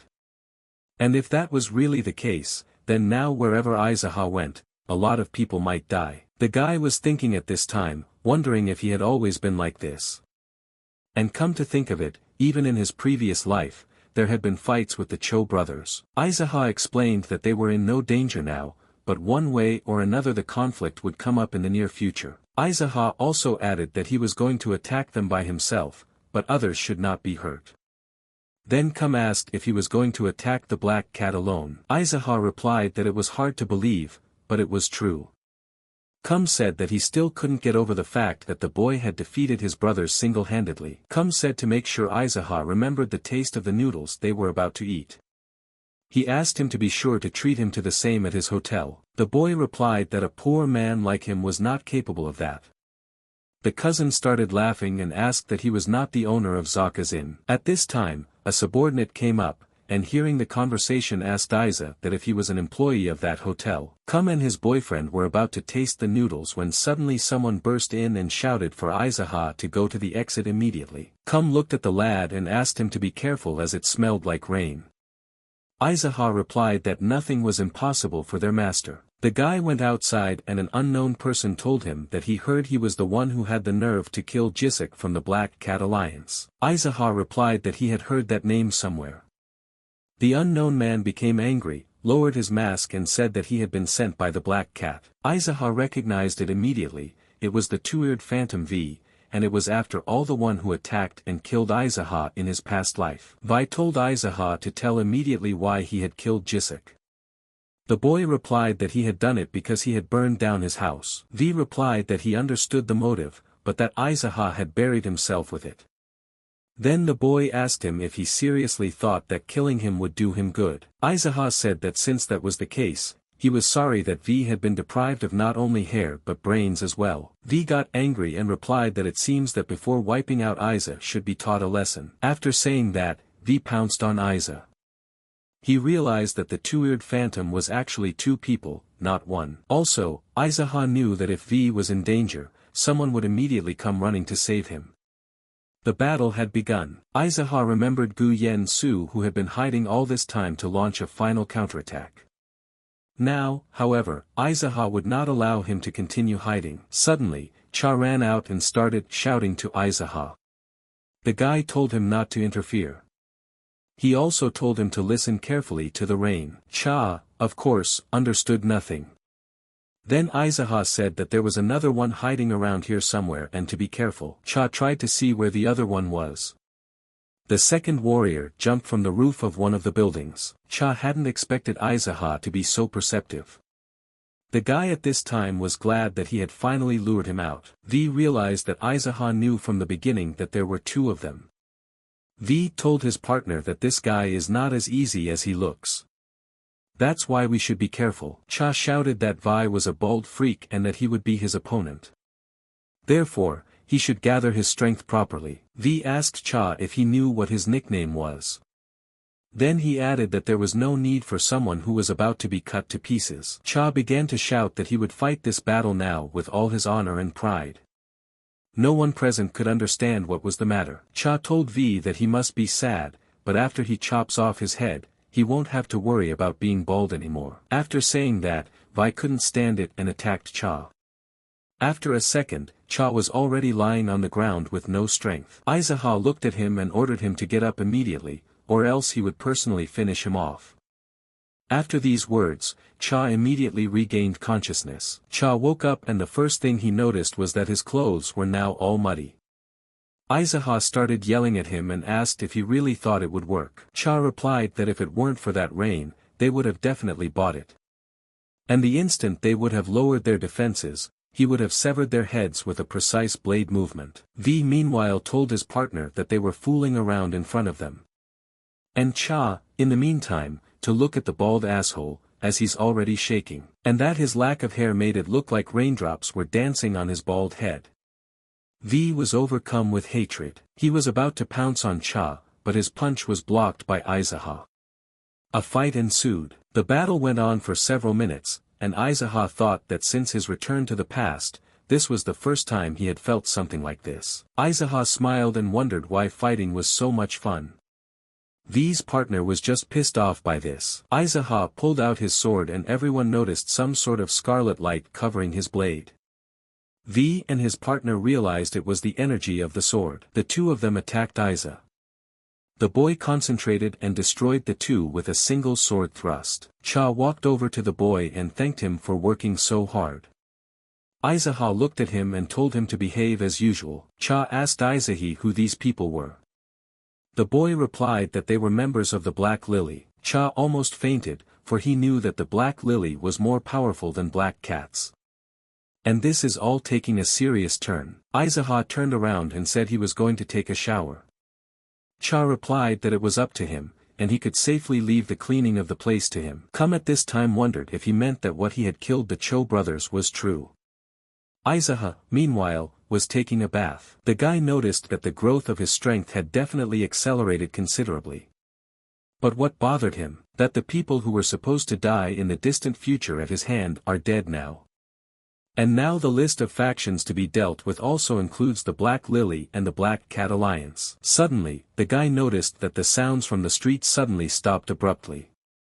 Suddenly, an unknown person burst into his room. They were, brothel owner Lee, surnamed Song, and brothel owner Shi, surnamed Yu. The guy asked if Cha had encouraged them to do it.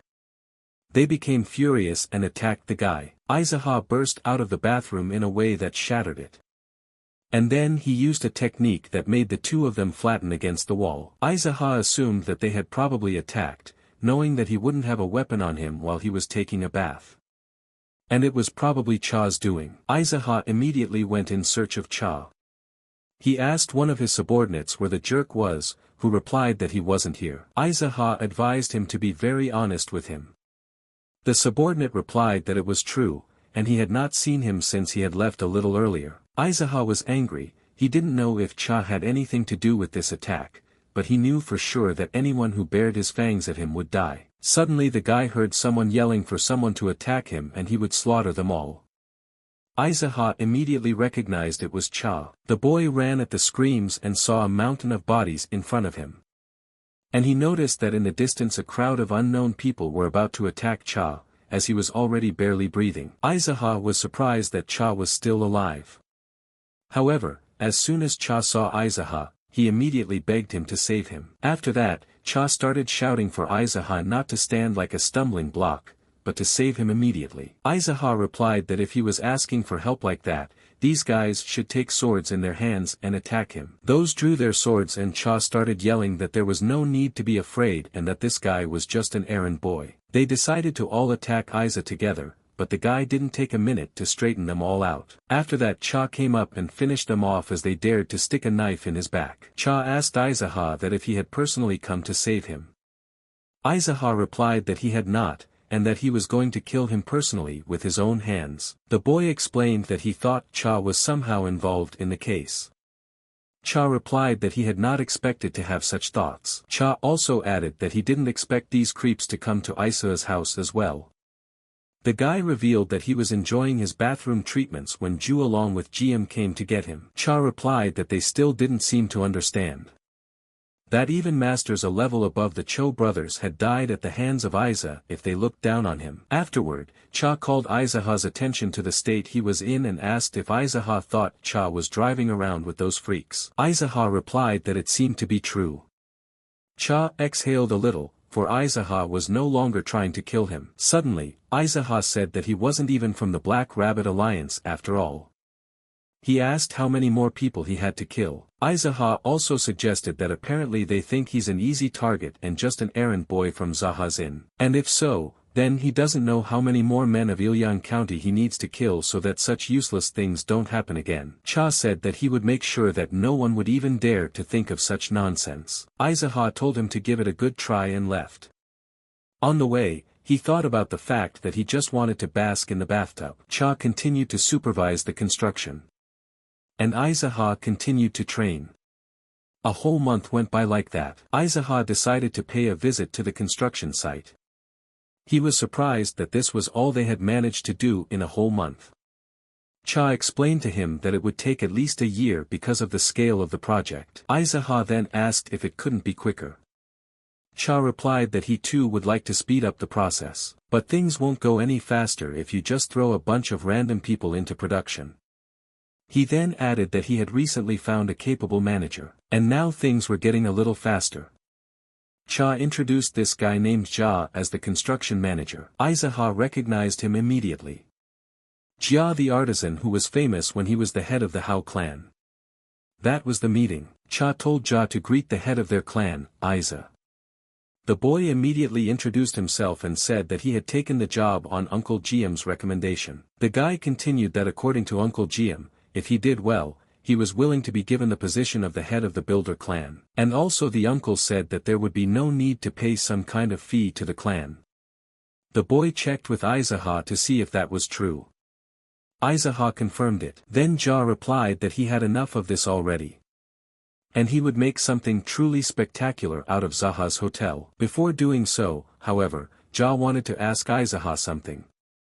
Isaha promised that he would listen to him. Then the guy told me that they were planning to build temporary barracks there for accommodation and food, and it would be fine if the head would treat them to a good meal once in a while. Then Isaha ordered that Cha should send people from Manhwa, Iwa and Siwa here every night, so that they would cook delicious food and treat the local workers. Cha replied that this would be done. Isaha said that if he liked the construction, Jia would be the chief of the construction clan. The boy promised he wouldn't fail. After that, Isaha went to Kum's forge. Kum asked the lad if he had met Jia. Isaha replied that he had met him. Kum told him that he was a very talented kid. And that he was so diligent that he could go day and night looking for work. Isaha couldn't even think that Jia had something to do with Kum, and he is that Uncle Jiam. But the fact that Jia belongs to the Hao clan is very favorable. Kum said he wanted to make a gift as a souvenir for Isa. He told the guy that if he had a weapon he wanted, he could tell him. Then Isaha asked if he had ever made anything that could be called a famous sword or a precious sword, since he would not be able to get money from them, and if rumors spread, such treasures would definitely come to steal, and it would be good if they were not killed. And even if you imagine that Kom was lucky enough to sell this, others will start threatening him to make them the same. Then Isaha said let the weapon not be sharp and the weight is not important either. It was enough that it would not break or bend. Isaha wanted an indestructible weapon. Kum wondered, what if you only focus on sturdiness, and whether it's a cane, club or spear, does it really matter what shape it is? Isaha replied that it did not matter. Kum promised to take it to heart and give it to Isaha someday. After that, the guy went home. Two unknown men met him on his way. One of them asked him if he was the owner of Zak's Inn. Isaha looked at them carefully and replied that no, and that he was just an errand boy. But those two asked the guy to stop. One of them said he was a messenger of the Black Rabbit Alliance. And he's here to give him the words of his superior. The messenger said that the master of the Golden Phoenix Pavilion wanted to see Isaha. And he sent an invitation, not assassins. So it's best not to refuse, because if the messenger came back with nothing, there would be no more assassins. At this time, the boy thought only of the fact that he was being called Mr. Aizaha. Aizaha replied to them that he didn't have to come if that Golden Phoenix Pavilion master of theirs called him. The messenger replied that if he did not accept the invitation, he could just run away. And then he would keep his life, and there will be no killing of innocent people in Ilyang County.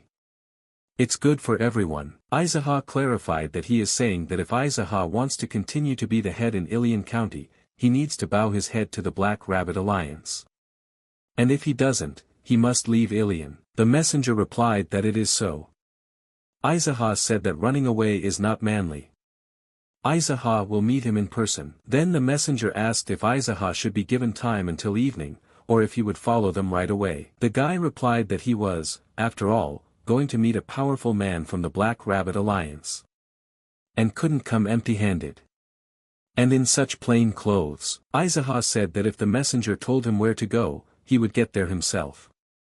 The messenger thought that was a great idea. He then revealed that the location of the mountain hut on the Chonghul mountain hunting grounds. The messenger reminded him that if Aizaha wanted to escape, he had better run as far away as he could. Aizaha replied that he had already said he wouldn't run away.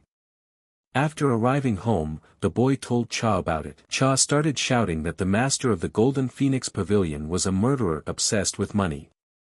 Aizaha explained that he didn't call him, but Aizaha decided to go. In any case, Cha decided to round everyone up now and make war. Aizaha told him that he was a real idiot for gathering all of Ilyang's young boys to die. Then Cha said that Aizaha was crazy to go by himself, because he would die there. Because that bastard wouldn't just leave him alone. After that, Cha asked Aiza to bring at least him along. The guy was surprised and asked if he was serious. Cha replied that to be honest, he wasn't. Aizaha said, his bloody mouth as usual. The guy promised to be back soon and ordered that Cha should work on his manners. As a farewell, Cha asked Aiza to wear at least this. The boy turned around and saw the clothes that Cha treasured in front of him. Aizaha couldn't understand what was going on with Cha today. So he explained to him that his clothes might get torn since he was not going there to have fun. Cha smiled and replied that he could at least tear her to shreds. Aizaha smiled and threw on his clothes and promised he would be back soon. Meanwhile, the messengers were standing at the gate of their destination.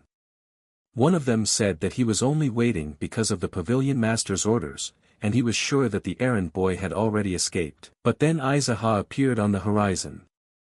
The messenger thought he had decided to duck his head and be subservient to the union of the Black Rabbit. However, he couldn't help but exclude the fact that for an errand boy, this guy was pretty brave. The messenger was sure that the boy had become overconfident because he had killed the 3 Cho brothers. The messenger greeted Aiza politely and said that the master was already waiting for him. The messenger approached the master and said that he had brought the owner of the permanent courts of Zack. In reply, the master told him not to make him laugh, as what kind of owner could an errand boy be? The master said he was wondering what a guy who had snagged himself 3 brothels looked like.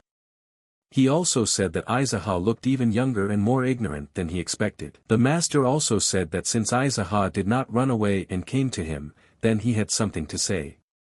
And he asked if Aizaha wanted him to take care of him. The master shouted that the boy did not know his place and was too greedy.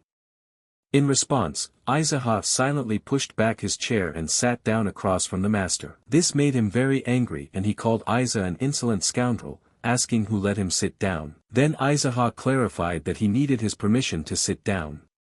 The messenger was watching from the side, and he thought the errand boy had completely lost his mind, since even if he bowed his head, it wouldn't be enough. The master told Aizaha that it was obvious he was out of his mind. The boy smiled and replied that it was true. The master started laughing loudly and said that the guy was funny. After that he asked how old Aizaha was. Aizaha countered by asking what he was after and if he had called him just to find out his age. And if that was the case, then it was his turn. Aizaha gave the master a choice. Either he would die alone, or he would have his subordinates slaughtered first. The master immediately lost his temper and called the guy an insolent scoundrel.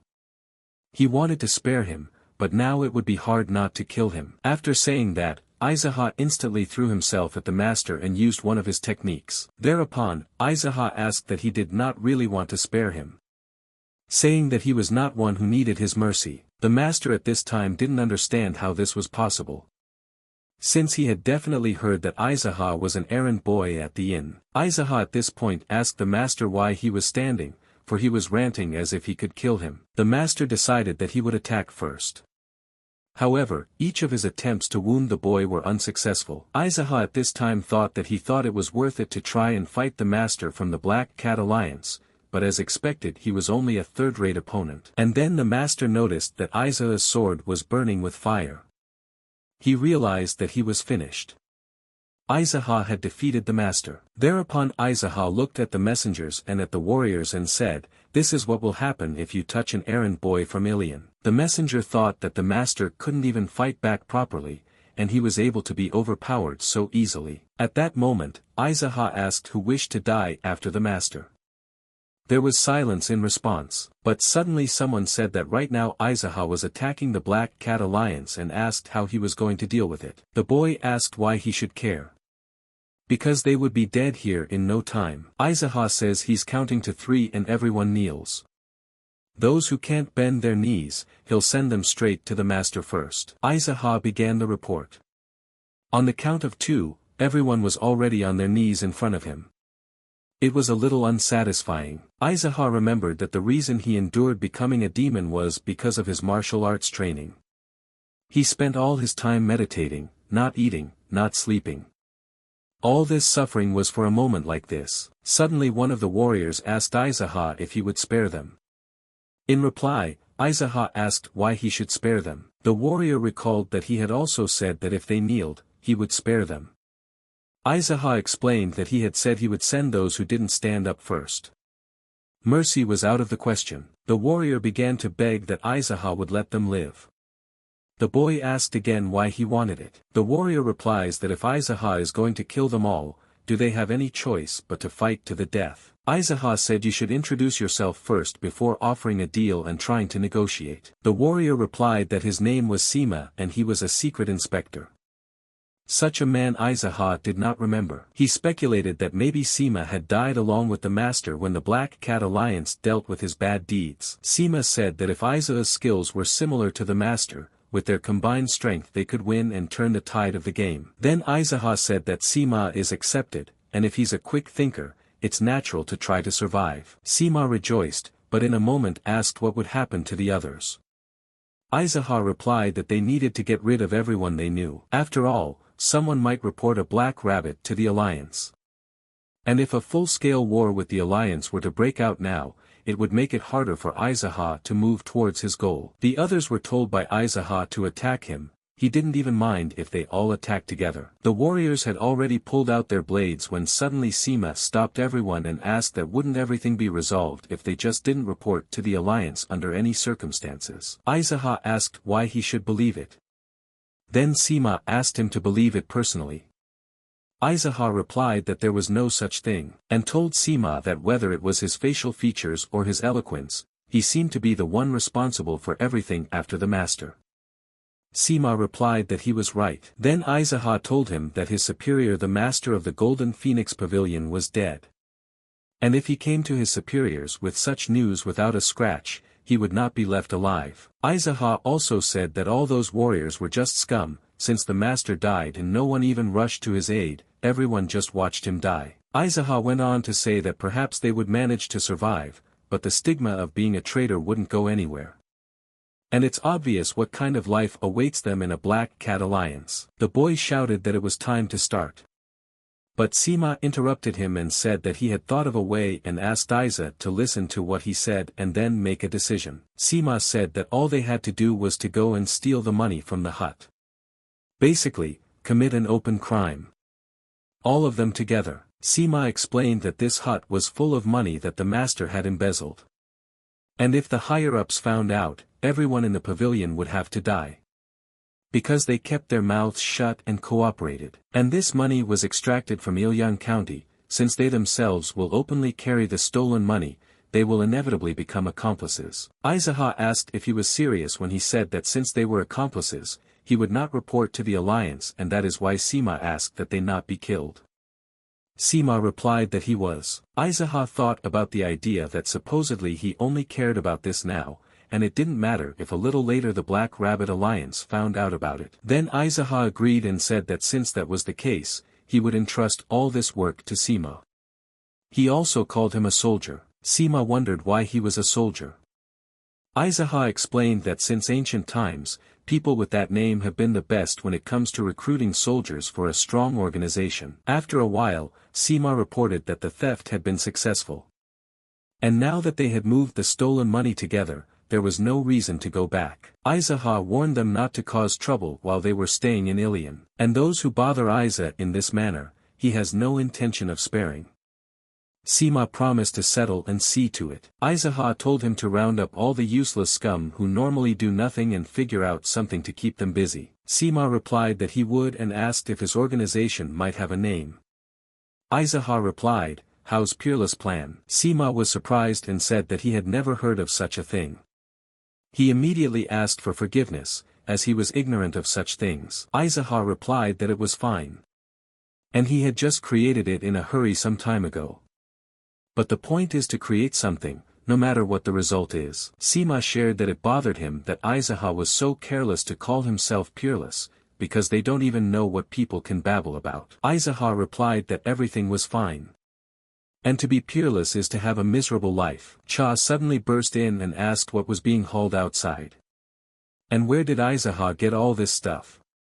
And if he had already learned how to steal. Aizaha explained that it was the money stolen by the master of the Golden Phoenix Pavilion, as well as the funds for the construction of their guest house. Anger gripped Cha. He couldn't understand why Aizaha had brought the Black Rabbit Union money. Aizaha replied that it was his wish.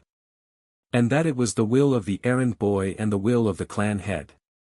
And also the will of a thief. Cha became even more furious and asked what to do if this was the reason for the Black Rabbit Alliance to attack Ilyang. Cha kept shouting that Aizaha himself is aware that the Union is the people who steal money, not people to steal it from. Aizaha replied that he was good at cleaning faces himself, so it was fine. Cha decided that he was going to go crazy soon. Aizaha asked that Cha not to worry because if anyone from the alliance showed up, he would just rub his face in their head. Cha replied that it sounded great. Aizaha also suggested that you could torture and torment the head of the alliance. Or you could make the head a subordinate. Cha replied that torture and submission sounded great too. Then Aizaha suggested that he could just kill him. Cha laughed and replied that that was another matter. After all, it was a great plan, and he had not found a place for nothing. Aizaha smiled and reminded him that he had told him not to worry. Cha thought that if Aizaha had actually said something with meaning, then he would have calmed down. Aizaha ordered that Cha inform all the clan commanders to gather on the wasteland of Zahazin. Cha asked who exactly he was talking about, as he himself was not yet aware of all the things going on. Aizaha said to start with Duk from the merchant shop clan, then Master Kum from the blacksmith clan, and of course Ja from the builder clan. Aizaha told Cha to bring them to him immediately. Cha organized the meeting. Kum asked the head what he wanted to tell them. Aizaha explained that he wanted to tell them about the principles in the Hao clan. Duk asked, "What principles are we talking about?" Aizaha said that from now on, everything that happens in the Hao clan is solely his fault. And if there's a problem, they should tell them that it's all the clan head's doing. And if someone comes and asks where the clan leader is, though there is no need to remain loyal and silent, but simply let them know where Aizaha is. And if someone were to question them about something, it should be said that only the clan head knows about it. This is the first principle of action in the Hao clan. Kum asked how it's even a principle of action to say it's all the head's fault. Aizaha said, explaining further, he had no talent in making noodles. So he decided to focus on influence. Suddenly everyone was happy that Aizaha had finally admitted that he was bad at making noodles. After all, the noodles tasted really bad. Aizaha continued that somehow Uncle Jiam who runs the forge or Duk who runs the inn have no aspirations to become influential. Afterward, to make sure that there were no people among his men who wanted to be influential, Aizaha asked if he was right. Kum, Duk and Ja replied that they had nothing to look for among influential people and had not even thought about it. Suddenly, Cha raised his hand and replied that he had thought about it. Aizaha summarized that everyone in the Hao clan thinks the same way. And he wants to reduce the number of deaths of those who can't stand up for themselves by using the Hao clan. Also, Aizaha said, errand boys in hotels, entertainers or coachmen, people who made weapons, food and necessities. And then there are the many merchants, all of whom have been killed by powerful people countless times. And this injustice does not stop. Perhaps it will continue to be so in the future. Aizaha continued that if there are people who died unjustly, he, as the head of the Hao clan, plans to find out, no matter who his opponent is. Dike clarified if Aizaha meant seriously that he was going to face not only the Black Cat Alliance alone, but also the existing established forces. Aizaha replied that it is exactly like that. And if someone died at the hands of someone from Hikdo, he would kill him in return. And if someone from Bekdo killed, he would go to the Murim and kill him before the trial took place. All because, Aizaha is the head of the Hao clan. Everyone present looked at the boy with admiration. Aizaha at this time remembered that in the time when he was a mad demon, Magi and Muriman, Hyukdo and Bekdo, every time they faced each other, countless people would die, as if a war had broken out. Aiza had no sympathy for these crazy primates who had mastered martial arts only to die fighting each other. However, he couldn't accept the fact that the errand boy, who carried alcohol and snacks without a second thought, had been beaten to death for no reason. As a consequence, he killed those crazy monkeys, and was easily nicknamed the Mad Demon. He was lightly pointed at and criticized. No matter what he did, he was called crazy. There were even instances where he took on a crime he didn't commit. There were many instances where he didn't explain anything, simply because he was bored. And given his temperament, he became a martial arts master in no time. No one knows what it's like to run away, he Muriman, while training to kill the leader of the mage. It's different now. Whoever he fights, he is the first to find a reason to fight. So he decided to become the protector of the weak. Suddenly Cha said that he didn't understand something. He asked if all these principles of action only made sense if one had incredibly strong powers. And okay, the Black Rabbit Alliance, but how was Aizaha going to deal with the sheer number of clans and masters in the future? Aizaha said that if he becomes the best in the whole world in the future, it would serve as a solution. Those present were alarmed by the statement, better in the whole world. Cha said he was talking nonsense again, and it was impossible to remain calm. Kum says he will support the head. And he sees that Aizaha as a man has great leadership ambitions. Jia also said that he would support Aiza and become the Hao clan's assistant and head at the same time. Dike said that there were countless clans and masters, as well as countless geniuses with outstanding martial arts skills. And it was said that most of them start practicing martial arts before they even start walking. Aizaha replied that they do. Then Duk said that it's also quite difficult for them to become peerless. And it is said that a peerless one comes from heaven once in a generation. And then Aizaha realized that the one who came from the heavens was him. The guy told his subordinates that it didn't really matter if he became peerless or not. All that matters is how much effort he puts into it. As an errand boy, Aizaha has chosen to be the best in the world, and asked everyone with him to think seriously about what they would live for in the future. The meeting was over and Aizaha was heading to his chambers.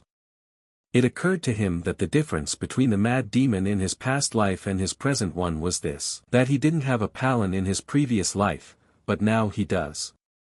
And only if he takes good care of the Hao clan will he be able to fight Muriman and Magi in the future. And if he was to be the representative of the weak, there would be no reason to swear like before. Aizaha knew he had to have a reason so he could fight Bekdo for justice, and fight those monkeys from Mado for power. And the crazy bastards from Hikdo can be beaten to death as henchmen. When someone imposes on the world an opinion different from the majority of people, if he succeeds, he becomes a revolutionary. And if he fails, he's just a crazy jerk. Aizaha decided that unlike his past life, he would become a successful crazy jerk. Meanwhile, the head of the Black Rabbit Union got word that the master of the Golden Phoenix Pavilion had embezzled the money for himself and flipped out at the hands of the errand boy. The subordinate also said that evidence of the theft was found in the handyman's home, as well as his body. The subordinate also said that he examined his body and revealed that he died without resisting.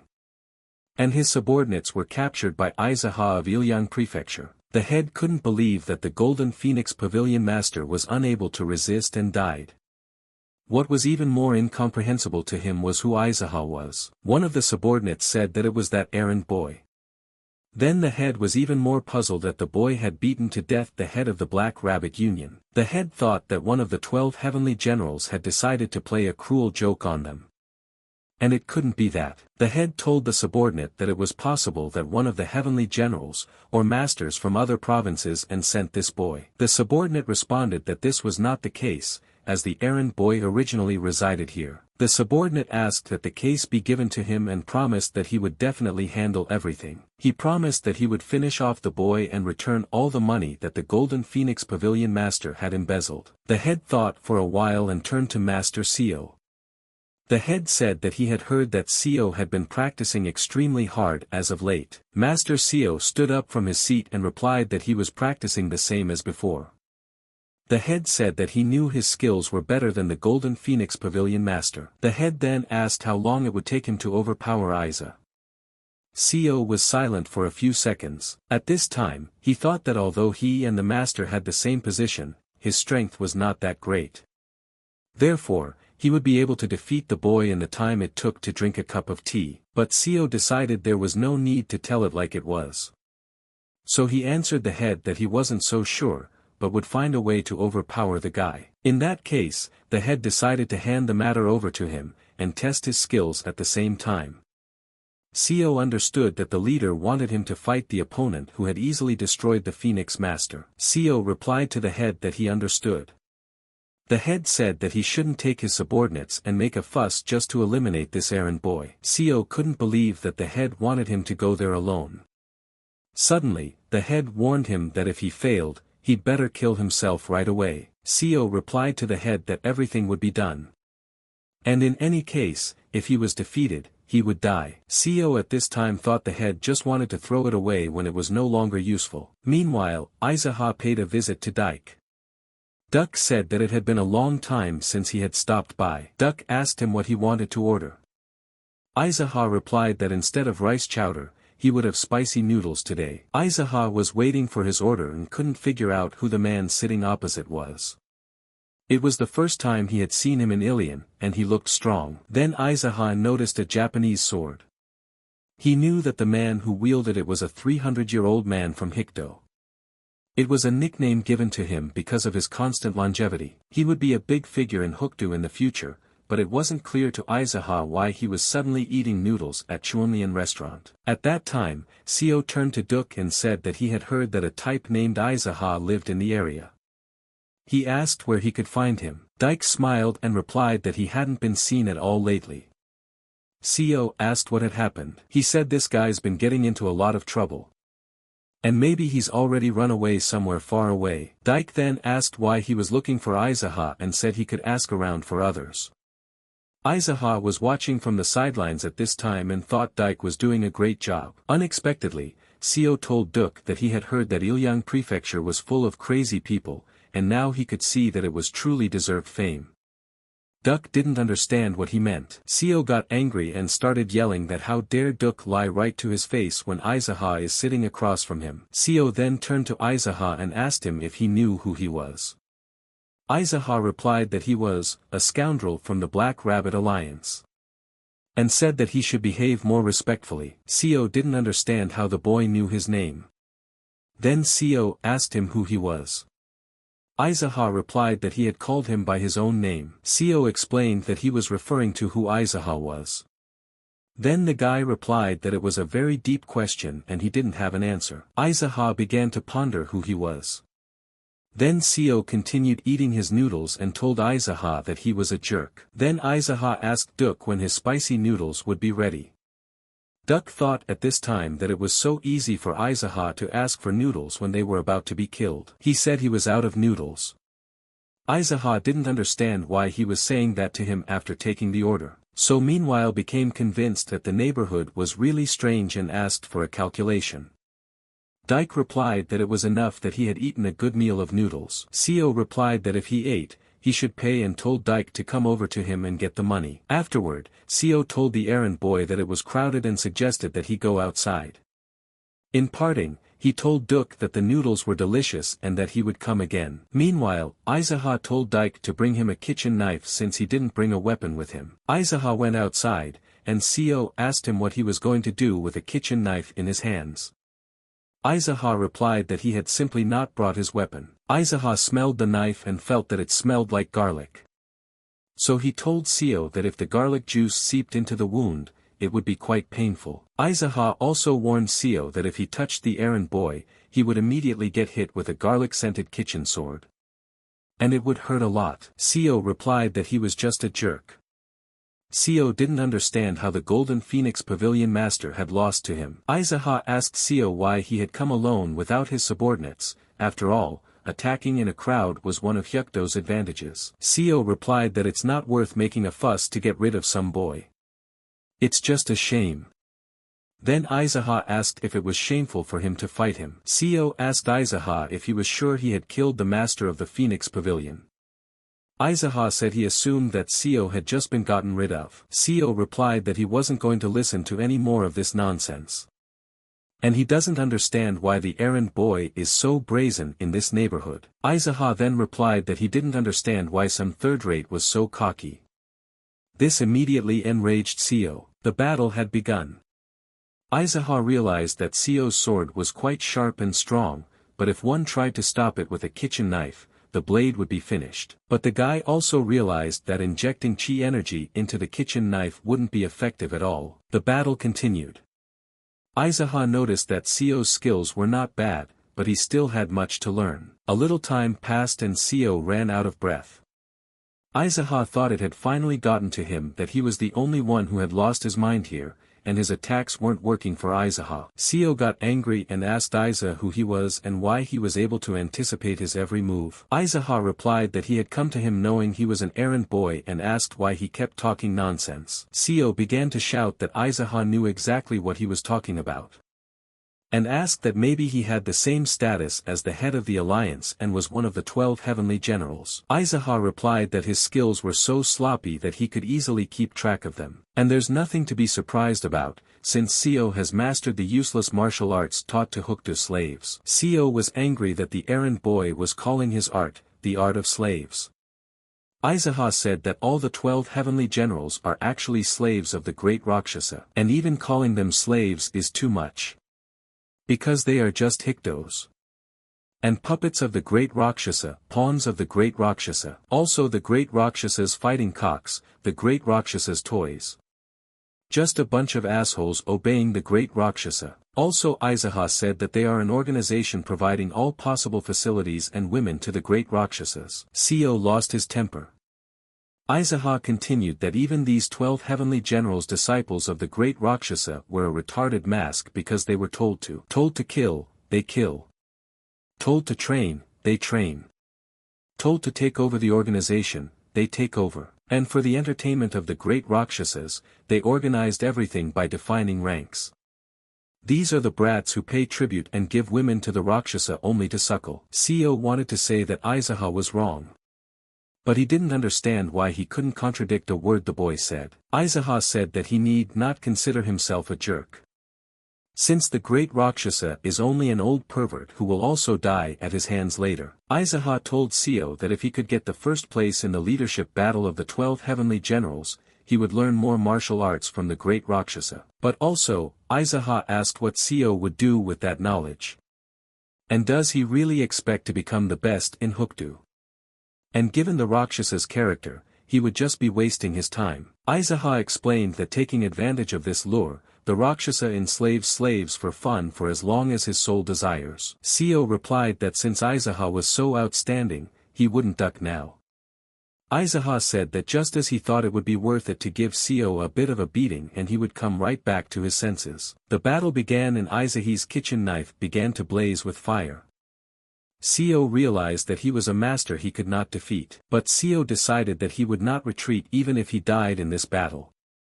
Aizaha said at this time that he called it the taste of fire, and the official name for it is chlorinated frankincense.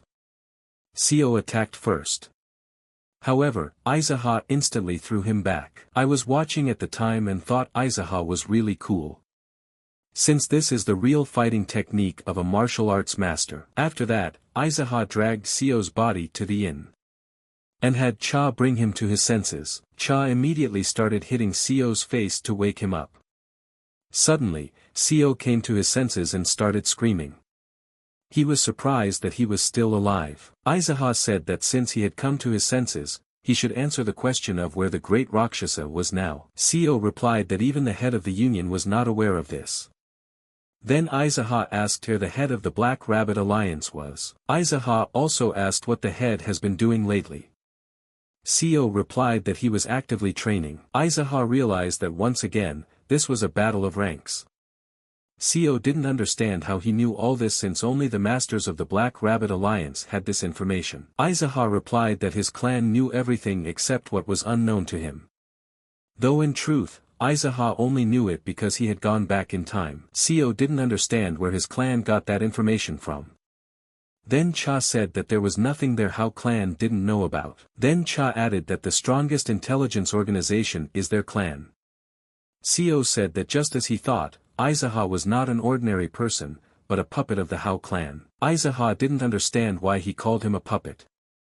Seo replied that he was an errand boy. At that very second, Cha slapped Seo and started yelling how he dared to call the head of their clan an errand boy. Aizaha watched from the side and thought it was strange. After all, Seo's skills weren't bad enough to be beaten by Cha. Aizaha was well aware that this asshole Cha was only acting like this because Aizaha was here. After that, Cha turned to Aizaha and said that he had taught that jerk a lesson, and he wouldn't dare to be disrespectful like that again. Aizaha told him to come out. Then Aizaha asked Seo if he would like to join him. Seo refused. Then Aizaha replied that he would have to kill him. He told him not to answer in haste and to think carefully. Seo realized that Aizaha would really finish him off. Aizaha replied that he would not wait long. Then Seo asked to be spared. Aizaha asked what he meant, that he didn't want to work for him, but asked for mercy.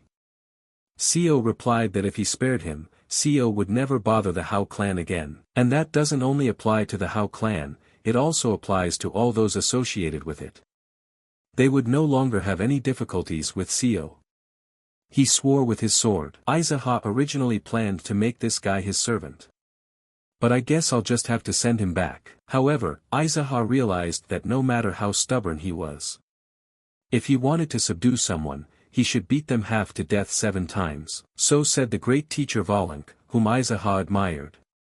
After that, Aizaha told Seo to go. Seo didn't understand where Aizaha was sending him. Then the guy started yelling at him to get out immediately. Aizaha also said that he is ready to take his challenge anytime if he suddenly returns after getting stronger. Aizaha also added that in return, if he ever hears in the future that Seo had killed any of the merchants or commoners, he would finish him off by tearing him into small pieces. Seo replied that he understood and thanked him for his mercy despite his defeat. He promised to keep his promise until his death. Seo walked away. Cha asked Aizahi why he spared him since he should have just killed him. Aizaha replied that it was none of his business what decisions the clan leader made. Meanwhile, Seo walked home thinking that he had indeed lost. Seo recalled the chapter's words that his opponent was just an errand boy, and if he lost, it would be better to just kill himself. Seo didn't understand why he should take his own life. He realized he couldn't go back in that condition. Seo decided to get some refreshment and went to Duke's place to get noodles. Duck was surprised that he had managed to survive. Seo asked for a cup of noodles. Duck apologized and said he was out of noodles. So gave him a handful of coins and said he had paid up front. After that, Duck asked him to go inside, and cooked some noodles. Duck also asked if Seo would like anything else since he had paid too much. Seo replied that any dish could be carried. Then Duck promised to cook something for him. Seo enjoyed himself with the noodles, but his future seemed bleak to him. He knew the head of the alliance would finish him off if he returned. He couldn't leave without saying goodbye to his subordinates either. Seo said out loud that life was complicated. Dyke heard that and replied that it's not easier for the rest of us. And anyway, who doesn't find it hard to live? Seo asked if he was having a hard time too. Duke replied that since the Hao clan came into existence, there were no more people who demanded huge payments, and then life became easier. Seo was surprised that Duk didn't pay tribute and asked that he didn't pay tribute to the Hao clan. Duk said that the Hao clan doesn't ask for money and protects ordinary workers. And the head said that this was the reason why he created the Hao clan. Seo thought that Aizaha was just crazy. At that time, Duk served Seo some pork bone soup and promised that it was delicious. Seo thought it looked appetizing, so told him to eat it with his hands. That's when Aizaha came in. Aizaha immediately started yelling that how dare they eat pig bones without him. Duk and Seo were very surprised at this visit. Aizaha joined in and they all started eating bones. Aizaha asked Seo how dare he sit there eating bones when he had graciously granted him salvation. After that, Aizaha sarcastically said that he realized that he had nowhere to go, since he was kicked out of the Black Rabbit Alliance. Seo replied that he had some things to think about and that's why he decided to stop by here for a bit. Aizaha asked if it was about the subordinates who remained in the Black Rabbit Alliance. Seo replied that he was and that they were like brothers to him. Aizaha realized that Seo was very loyal. Seo revealed that most of the people coming to the Black Rabbit Alliance were subordinates of the former head who died at the hands of the great Rakshasa, after which they surrendered. And so is among them. He said that the great Rakshasa had killed the past leaders and replaced them with others. Aizaha then asked how Seo had managed to survive. Seo replied that he had not held any leadership positions at that time. Aizaha realized that if Seo didn't come back, other assholes would come, and maybe even the head of the alliance himself. And that would only cause him more trouble. Then Aizaha turned to Seo and asked him to accompany him to the Black Rabbit Alliance. Seo asked if Aizaha was going to attack the Black Rabbit Alliance alone. Aizaha replied that that was exactly what he was going to do. Seo thought he was really crazy. Also, Aizaha told Seo, after he had spent it, to make sure that his subordinates did not die. Also, Aizaha said that if he went there alone, he would surely get rid of the head. But it might happen that he would kill not only him, but also the ordinary soldiers of the alliance. After that, Seo asked when Aizaha was going to get started. The boy replied that it was right now. Dike asked Aizahi if he was in a big hurry, going there without any preparation. Aizaha replied that a surprise attack is always done in a hurry. He realized that he should attack first, then the Ilyang circle would be safe. And especially if Seo's subordinates were killed, he would definitely obey Aizaha. He told Seo to wait for a while, and when he had a chance, he would take care of his subordinates. Seo led him to the alliance. Aizaha knocked on the gate and the guard asked who he was. The boy introduced himself as Aizaha from Ilyang County. The guard replied that he didn't know any. Then Aizaha told him to stop asking questions and open the door before he took him out himself. The guard replied that he wasn't going to let him get away with it this time, and sent him off to continue his drunken debauch elsewhere. It didn't take long for Aizaha to use the technique and jump through the door. The guards didn't know what to do and started shouting that there was an intruder. At the same second, a crowd of warriors came running. They began to ask Aizaha who he was.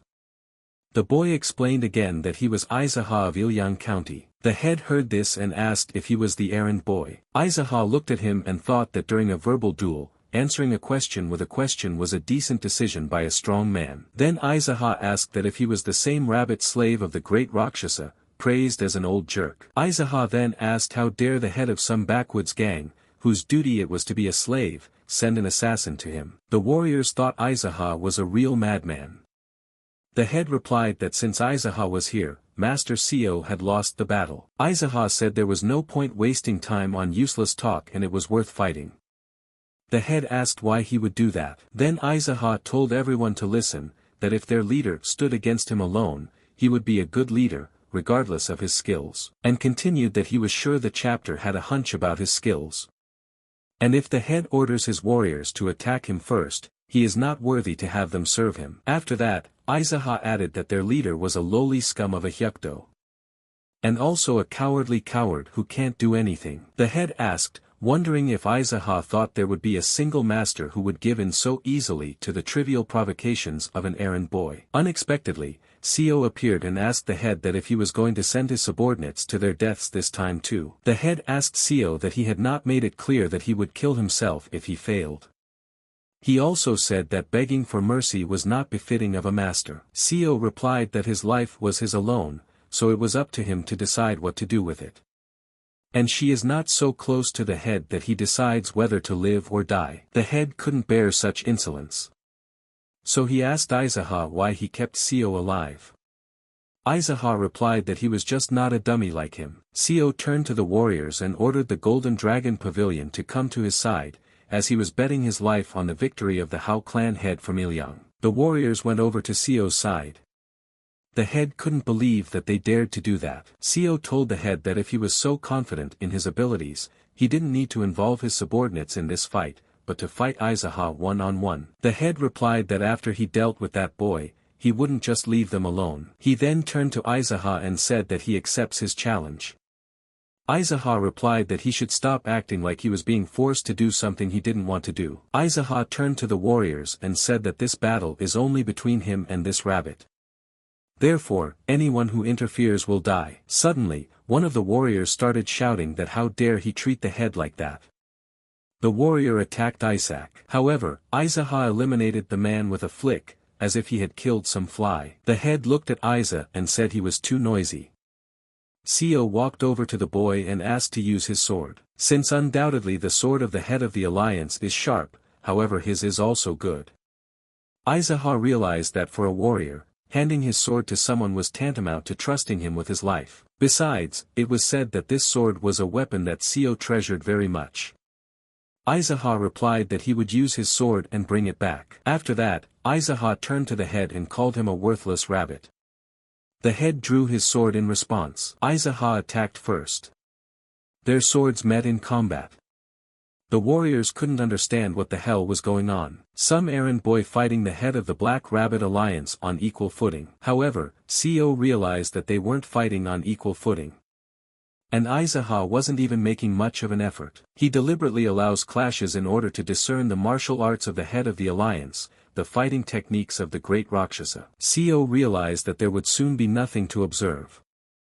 The head of the alliance realized that Aizaha was hiding his abilities. Aizaha smiled and replied that it finally got to him, but too late.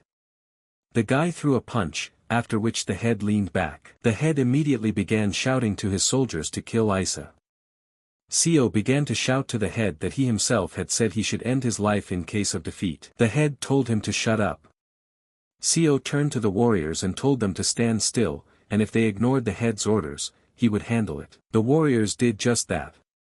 The head could not believe that no one obeyed him. Aizaha began to attack him, and the head responded by turning to Aizaha as the head of the clan and begging for mercy. Aizaha asked, wondering if he had now called him the head of the clan and not an errand boy. Eventually, Aizaha began to use one technique after another, not even giving the chapter a chance to survive. He defeated him. Seo knew that Aizaha was hiding his true abilities, but he couldn't even think that he was so superior to the head of the alliance. Suddenly, Aizaha turned to Seo and said that he had saved many lives with his words. Seo thanked Aiza that thanks to his warning he was able to save his comrades. Aizaha told the warriors that he was the kind of man who respected men's thirst for vengeance. So he told those who were deeply saddened by the loss of the head to step forward. He promised with a godly heart to open the way to heaven for them to go there with the head. The boy was surprised that no one stepped forward.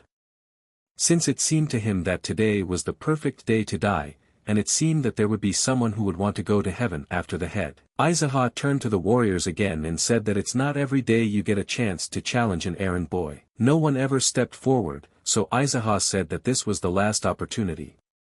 After that, the guy walked over to the bloody head mask that was lying on the ground. Aizaha put it on his face and said that he was the head of the Black Rabbit from now on. Also, Aizaha added that it doesn't matter to him whether anyone wants it or not, he made this decision on his own. After that, Seo handed him the sword of the chapter called the Black Rabbit Fong. Aizaha thought it was as silly a name as possible, but since the Fong now belonged to him, he changed his mind about this weapon. The new head of the alliance gave orders to the warriors, to dispose of the body of the former head and wash the walls and floor. Also, Aizaha told the warriors to remember that if they wanted to succeed in Hikdo, they had to clean up well first. Afterward, Aizaha said he wanted to hold a leadership meeting in honor of the new beginning. Seo replied that he would come in as soon as he got everything sorted out, and told the other executives to go in first. Aizaha meanwhile realized for himself that from this day forward he was the head of the Black Rabbit until the great Rakshasa revealed him. Aizaha decided to practice a bit with his new weapon. Seo noticed that he was using the same sword technique that the head of the alliance used. And he didn't understand how Aizaha was able to do it so quickly. The leadership meeting began and the new head asked for a report on the current state of the Union. Seo replied that thanks to the new head's generosity, quite a few soldiers from the Golden Phoenix Pavilion had managed to survive in Ilyang. Therefore, an order was needed on what to do with them now. Aizaha said that, as expected, Master Seo was worthy of praise. He told everyone to look up to him because he was not only smart, but also warm to his comrades. And to top it all off, he had shown courage before, asking that the lives of the other leaders be spared. This surprised everyone present. Seo at this time couldn't figure out if the head was always such a good person. Since Seo knew he was unusual, but not so unusual that even the servants would recognize him. Besides, he is a man with rare good stamina. In the meantime, Aizaha had ordered Seo to take care of those boys personally. Also, Aizaha said that Seo as a talented person and a sage of the Black Rabbit Alliance as well as a representative of the leaders should train even more and the chapter will give him a bonus. Seo promised to try even harder. Aizaha ordered everyone to start applauding immediately or he would personally cut off everyone's palms. Afterward, Aizaha told everyone that by practicing and encouraging each other in fighting, they would become stronger together. That is the meaning of Hikdo, and if in the process of all this they develop a deep affection through good or bad, they will certainly have brothers in spirit that they did not have before. Suddenly, one of the leaders turned to Aizaha and thanked him for all he had done for them. He also said that the leader could call him Commander Beck. Aizaha then told Commander Beck to give the Dragon Pavilion Master his bonus, and to put everything in order and report on the current status. And also Aizaha told Commander Beck that if any future embezzlement or cheating was discovered, he would be the first to be sentenced to death. Afterward, Aizaha told the leaders that he had completely forgotten about the Battle of Ranks and asked when it was scheduled there. The leaders wondered how Aizaha knew this. It seemed strange to some that he spoke so naturally from the beginning as if he had been the head of the Black Rabbit Alliance for a long time. Seo replied that there was still no set date. However, it is expected that one of the low-ranking celestial generals will challenge in the near future. Namely, the Red Monkey. Also, Seo revealed that if Aizaha wants to increase his rank, he will have to fight a White Rooster this time. Aizaha then asked where the head of the Black Rabbit Alliance was now. Seo replied that he was ranked 5th among the 12 heavenly generals. After that, Aizaha asked where their esteemed mentor was now. Beck replied that the celestial general of the Red Snake had found a blue-eyed beauty somewhere, and presented this beauty to the great Rakshasa. So he must be with her. Aizaha marveled that the old geezer still had the stamina to get his hands on the blue-eyed beauty. In the meantime, he thought that it was quite impossible to predict the thoughts of the head. In the beginning he called Rakshasa a mentor, but then he called him an old geezer and got angry. Isaac was angry that Rakshasa was still harassing poor women through his disciples. He asked if the Muraman knew nothing about it. And why is this creep not being caught? Then Aizaha stood up and started shouting that though the great Rakshasa is his teacher, but this old man is obsessed with alcohol and women, so Aizaha intends to rebel against him. The supervisors thought it was strange that Aizaha wanted to plot treason just because he was old and leading a promiscuous life. They thought that Aizaha was just in a bad mood. Aizaha went on to say that if there is anyone who is holding on to the great Rakshasa or is going to stand in the way of the head, Aizaha has no intention of letting them live. Afterward, Aizaha asked how things were in Hixenbu. Seo said that they were always busy with gambling and auctions. Also, Seo said that at this rate, there doesn't seem to be a force nearby that can fight their financial might. Aiza was angry that they still dared to hold slave auctions. So he decided, as the leader of Hikdo, that he could not turn a blind eye to such an atrocity. The head addressed the leaders and said that their Black Rabbit Alliance would defeat Hixenbu to put Hikdo on the right path. And in the future, they would become the front-line supervisors of freeing slaves from the onslaught of the powerful. The leaders were surprised that he made this decision so easily. Suddenly, one of the leaders asked why Aizaha had suddenly decided to attack Hixenbu. Then an exasperated Aizaha asked him if he thought selling people was the right way to go. The leader replied that this was wrong. Then Aizaha told everyone that he would not tolerate injustice, and this was not why they had studied martial arts. After that, Aizaha said that he would go to his chambers as anger was taking over him again. And he also warned everyone that he would be free to use elixirs, remedies, and anything else the Black Rabbit Alliance possessed in their business. And if anyone has any objections, they can solve it with a battle. No one has answered a word against the head. Aizaha was even glad he wouldn't have to get his hands dirty in the blood of some assholes crossing him again. After the meeting, Aizaha decided to have some time to himself. He was proud that he ended the meeting on a peaceful note and he didn't mess around with its content either. Suddenly a subordinate came to him and told him that the preparations for dinner were complete. He replied that he was not going to have dinner, but just wanted to wash. Since the blood splatter had soiled him during the battle, but he still hadn't managed to wash himself yet. Aizaha took off his mask in front of his subordinate and the subordinate was startled that it wasn't the old head. Aizaha told him that there was no need to fear him as he would not harm him. And henceforth he is the new head of the Black Rabbit Alliance. After that, Aizaha told a subordinate to escort him and show him where the private training room or some sort of storage room for miracle medicines was. The subordinate escorted him to the room of miracle medicines. Aizahi was very curious about the medicines in the room. Aizaha remembered that among all the miraculous medicines there was a rare kind that all the strongest masters had, but its use had never been seen, even under the threat of it just rotting away. And only a few people were taking it. Most of the strongest masters were taking ordinary low-level medicine. Aizaha had a good rummage through the drawers, and just as he thought, there were only low-grade drugs. Looking around some more, Aizaha found a spirit atomizing pill. It was a medicine-quality product of low origin. It was just right for his condition. The action of this drug can be described as an additional accumulation of chi energy in the body. Aizaha took the pill and began to perform the technique. He knew that to begin with, he needed to gradually suppress the heat from the spirit atomizing pill. Aizaha didn't expect it, but the heavenly pearls began to absorb the heat of this pill before he could properly practice the spiritual technique. Aizaha didn't understand how it happened. Even before the circular flow started, the medicine energy was instantly absorbed by the pearls. The guy came to the conclusion that something was wrong today.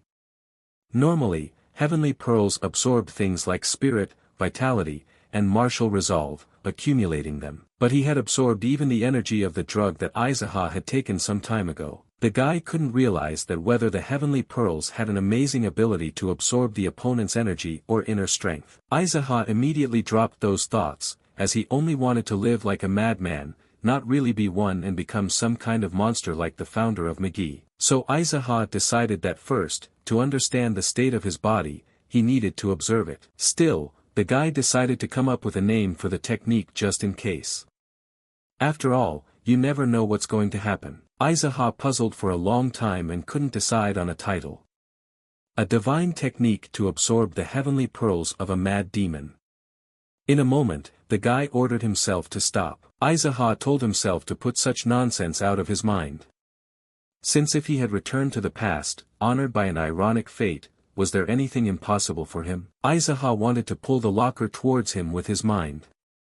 However, he remembered that apparently his martial arts and inner strength were not at a level where he could control something in the air. So Aizaha decided that no matter what, it was the duty of a madman to create a martial art that didn't exist yet. And you should not adjust to someone else's opinion, because only in this case something that did not exist before will appear. On a blank sheet of paper, Aizaha began to prescribe with the brush of his mind the undefined principle of the power of pearls. Aizaha continued to apply the technique and determined.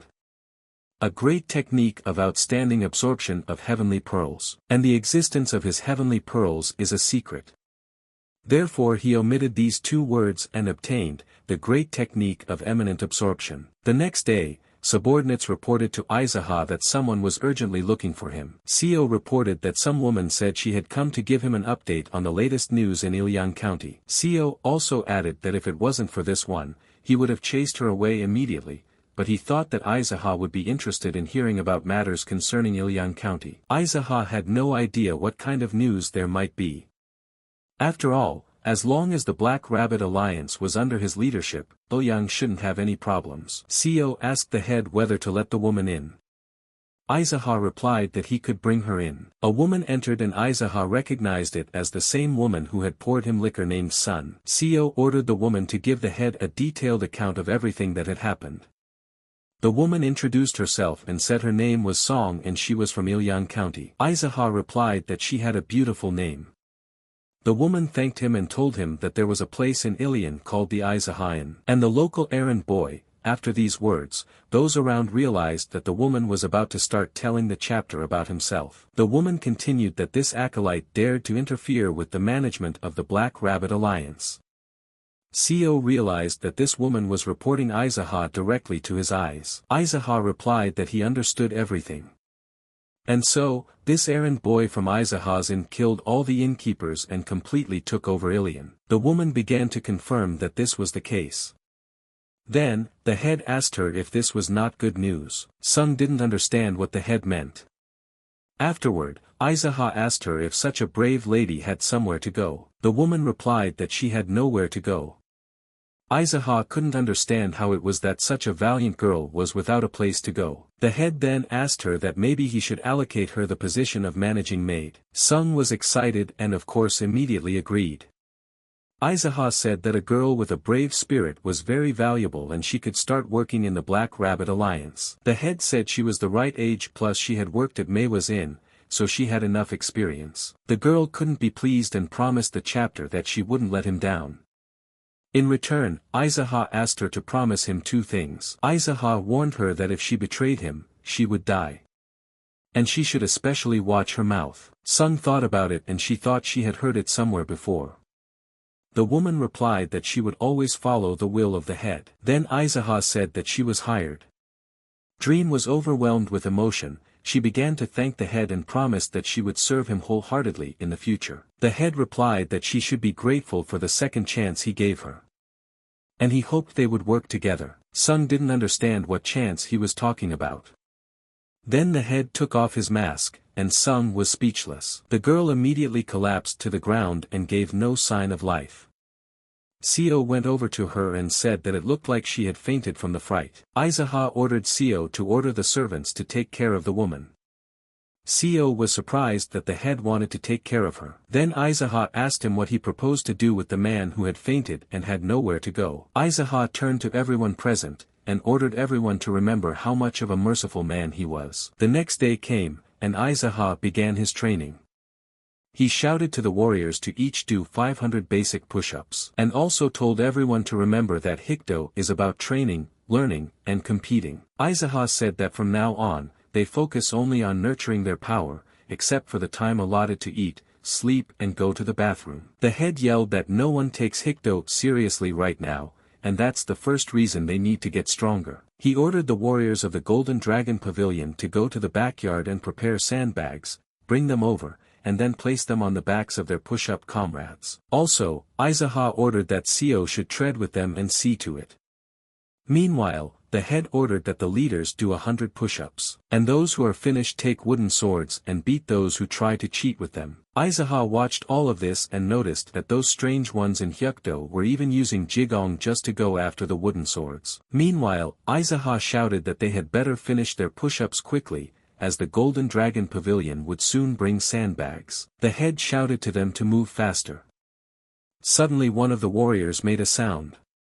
And Aizaha told him that he had just expressed the growing pain well with the sound. He therefore authorized the utterance of such cries and ordered them to shout as long as their souls desired it. After a while, the head pronounced that the 5 people who perform 500 push-ups the fastest would be rewarded with a day's wages, so should work harder. After the training session, the head went about his business, and unexpectedly, a subordinate brought him an interesting book. Aizaha couldn't believe that it was the same compilation of the characteristics of the 12 heavenly generals. The subordinate said that he thought the chapter would be quite interested to learn about the masks, physiques, martial arts, and weapons of the 12 celestial generals. The subordinate said that he had written down everything he knew in there along with the illustrations. Aizaha found it impressive, and especially the drawings. Guy noticed that it was full of information about the 12 celestial generals that was previously unknown to him. Also, Aizahu was surprised by the fact that the red monkey is a woman. The subordinate confirmed that the red monkey, a special student, a stealer, of objects commissioned by the great Rakshasa. He is also the woman who asked him to teach her martial arts as payment for the theft. The subordinate also told me that she was much lower in rank than Aizaha. And because of Qinggong's outstanding skills, there wouldn't be a single general who could easily see her. Aizaha clarified how good she was at Qinggong. The subordinate replied that from time to time geniuses are born in nature, and the red monkey seemed to have a natural talent. Then Aizaha asked him if he had any information about the great Rakshasa. The subordinate replied that it was the information at the very end of the book. Aizaha thanked Commander Beck and promised to give him gold. Beck accepted this and explained that he had not done everything to get money. Suddenly, a girl approached, and Aizaha introduced her to Beck as the head of the courtiers named Sun, who always speaks gracefully. Aizaha asked her what happened. Sun told her that a masked man had come and was looking for the head outside. The head was greatly surprised and asked what kind of mask the man was wearing. Sun replied that the man was a monkey mask. Beck and Aizaha realized it was a red monkey. Aizaha decided to read about it in a book. Red Monkey has incredible Qigong skills. She is known to have a strong kleptomania. She became a disciple later than everyone else and after defeating several generals, rose in rank. Has the nerve to demand a draw, escapes using Qigong when at a disadvantage. Rumors also circulated that by stealing the miracle cure and drinking it, she would accumulate internal energy at an incredibly fast rate. A contractual relationship conditioned on obtaining a desired martial arts skill from a great Rakshasa in return for stealing things he desires. Aizaha studied the red monkey's characteristics and decided that he would go to this meeting. She was already waiting for him. The monkey turned to the head, calling him Brother Rabbit, and asked how he was doing. The head replied that he and the thief had not seen each other for a long time. Monkey did not expect the head to call him a thief and said that she was extremely uncomfortable with such an address. And his voice and manner of speech were strange too. The monkey also noticed that the head's hair had gotten longer. Aizaha wondered at this time what kind of atmosphere the monkey had with the head. The head said that lately, due to the fatigue of training, he often said something strange. And besides, recently learning one of the difficult techniques of the arts. The head was unable to control the chi energy in his body, his throat was affected, and yes, the temperature was quite high, so his voice became like this. At this time, the red monkey thought it was perfect that the head had suffered internal injuries. The monkey told him that she had come to greet him. And it would be great if he would just give her some money like last time. Aizaha couldn't understand what was wrong. After all, the monkey knew that he must not overexert himself before the decisive battle of the White Rooster, and she was asking for money on purpose. The guy couldn't understand how anyone could extort money like that. As expected, Hikdo is a mess. The monkey told the head that after all he would soon have to fight the White Rooster. If the head hurt himself fighting her, his efforts would again be in vain. Then the head asked the monkey that does he also go around extorting money in this way from the others. Monkey replied to the head that today his words were more harsh than ever. And it looked as if he would have to fight him once more today. Then the head asked if she had learned anything before coming to him. The monkey replied that she would just take 30 bars of silver, and won't even go near the place for a while. Otherwise, the monkey threatened to fight her. Monkey at this time thought that the head said about the injuries he had received during the training and would probably try to escape her summons. And thought it was worth raising the price. Then Aizaha told the monkey that if he gave back all the embezzled money, he would let him go safely. The monkey was very surprised to hear such a cheeky reply from the head and said she hoped it was a joke. The head replied that it was no joke and he wasn't going to take any more of her challenges until she brought in the money. However, the head added that if she managed to defeat him even once, he would return all the money he had taken earlier. Aizaha realized that the desire for easy gain was essentially the root of thievery, and the monkey was in no position to refuse his offer. The monkey asked him what the conditions of this fight were.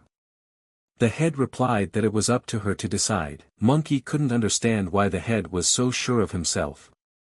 She thought that he had a problem with his head, which made her feel better. The monkey then said that if their head could remove her mask within 450 seconds, she lost. Also, the monkey said that the head can resort to any methods and anything he can think of. The territory of the fight is the territory of the Black Rabbit Alliance. The monkey couldn't be happy that the head was seriously determined to overpower her in Qigong skill, and he was definitely not right in the head. They went outside and the monkey began to lure the head closer to her. The head told her to close her mouth. He warned the monkey that he would teach her a lesson today. The head also added that he had told her that she would leave here safely, but looking at her behavior, someone clearly forgot their place. The monkey began to laugh and mock the head. It didn't take long for Aizaha to pounce on the monkey. He grabbed it by the mask.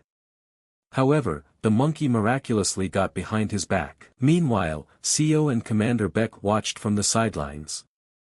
Seo noticed that Jingong Monkey's skills were really good. Beck said that even the head of the alliance with his Qigong skills, it would be a bit difficult to catch her. At this time, the monkey was thinking about what she could buy with her small winnings. However, the monkey noticed that the head suddenly became even faster.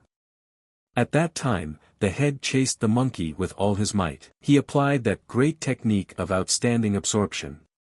And at that moment, Aizaha managed to rip the mask off the monkey. The head held the mask in his hand and said that he had won with such ease and without any strain, without even the slightest hint of danger. Seo and Commander Beck began to congratulate him.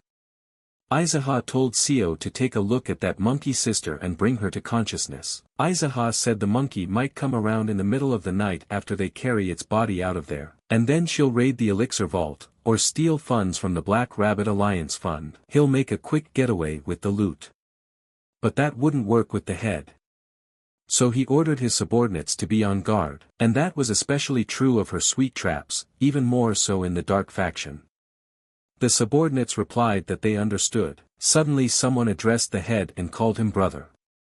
Aizaha turned around and saw a monkey in front of him. She said that she had learned a lot from the chapter today.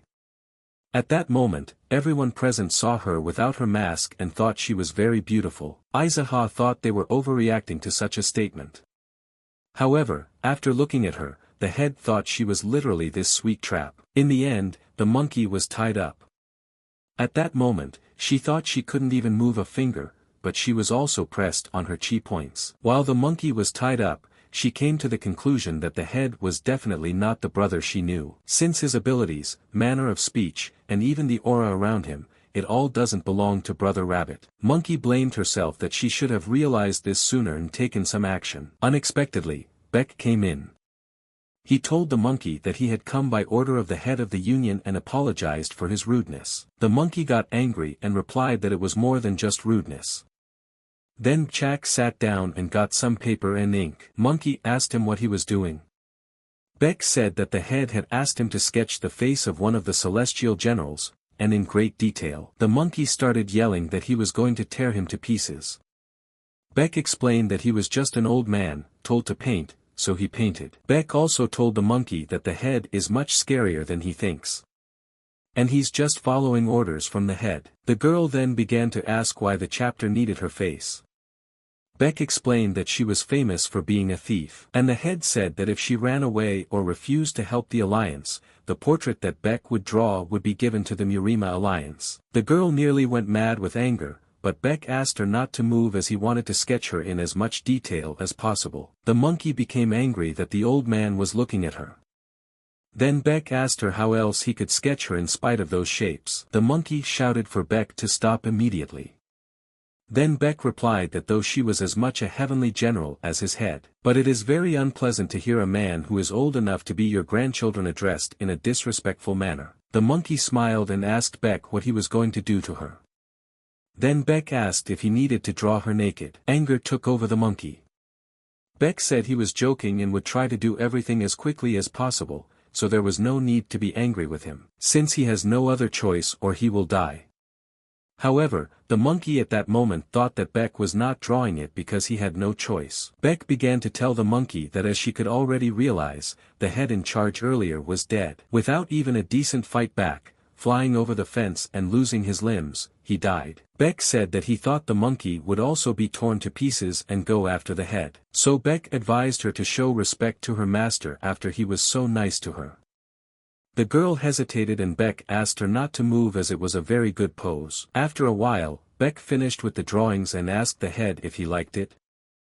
Aizaha replied that the sister monkey looked just like in life. The head told Beck to take more sketches and give them to the Murim Union in case the monkey got away, and also spread the rumor of the thief's escape so that a group of followers and influential clans will know about it.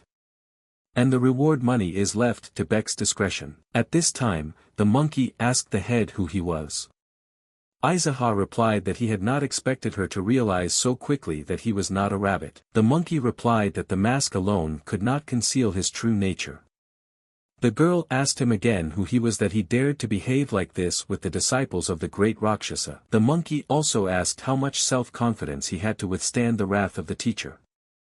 The head replied that if he had been afraid of the great Rakshasas, he would not have started all this. The monkey started shouting for the head not to call her sister, then the head smiled and asked if the thief would fit. The monkey said yes to sister. The monkey then asked the fake brother if he had spared her so he could use her later. The girl reminded him that the most important thing in her life was money. And as long as she was well paid, she would do whatever he wanted without a single objection. Then Aizaha replied that he was planning a great Rakshasa. The monkey answered nothing and thought that he was mad. After that, the girl revealed that the teacher is much stronger than people can imagine. And she thinks that the head is not strong enough to reach that level. The head replied that he would consider her words, but he only needed to see if she could betray him. The monkey replied that if he paid her, she would go with him. The head began to laugh and said that was how he believed her. Then the girl asked him what he wanted from her. Aizaha told him that the general would soon bring poison. He asked the monkey who he thought the poison was for. The monkey immediately thought that this crazy man was planning to poison her. The girl began to ask him not to do that to her, and he could give her orders and she would obey them without question. Monkey couldn't think of a way she could save herself. She reminded him that the head even had her portrait. However, the head still didn't believe her. Meanwhile, Seo had brought the very purple dawn poison that the head had requested. Aizaha ordered Seo to feed it to her. Seo walked up to the girl and put the poison in her mouth. The girl resisted as best she could and told herself she wouldn't swallow it. Seo asked the head what to do since the monkey would not swallow the poison. The leader said to beat it until it swallowed. Then the monkey swallowed the poison on his own and asked the head what he wanted from her. The head told her that he was giving her 10 days.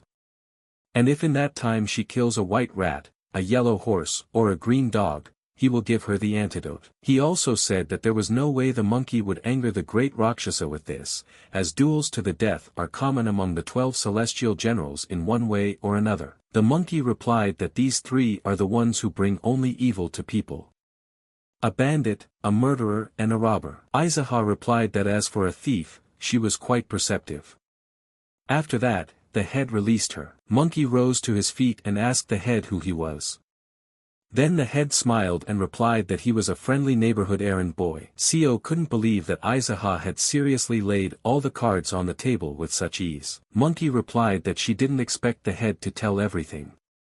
The girl promised to return as soon as she killed one of those 3. Seo looked carefully at the monkey and realized that this woman really didn't take the head's words seriously. The monkey set off, and Aizaha told her in parting that even though she had swallowed the poison, the choice was hers to make. She can tell the great Rakshasa, get the antidote from him, and lay all the chapter cards on his table. Then the monkey asked him how he benefited from his fake brother's victory.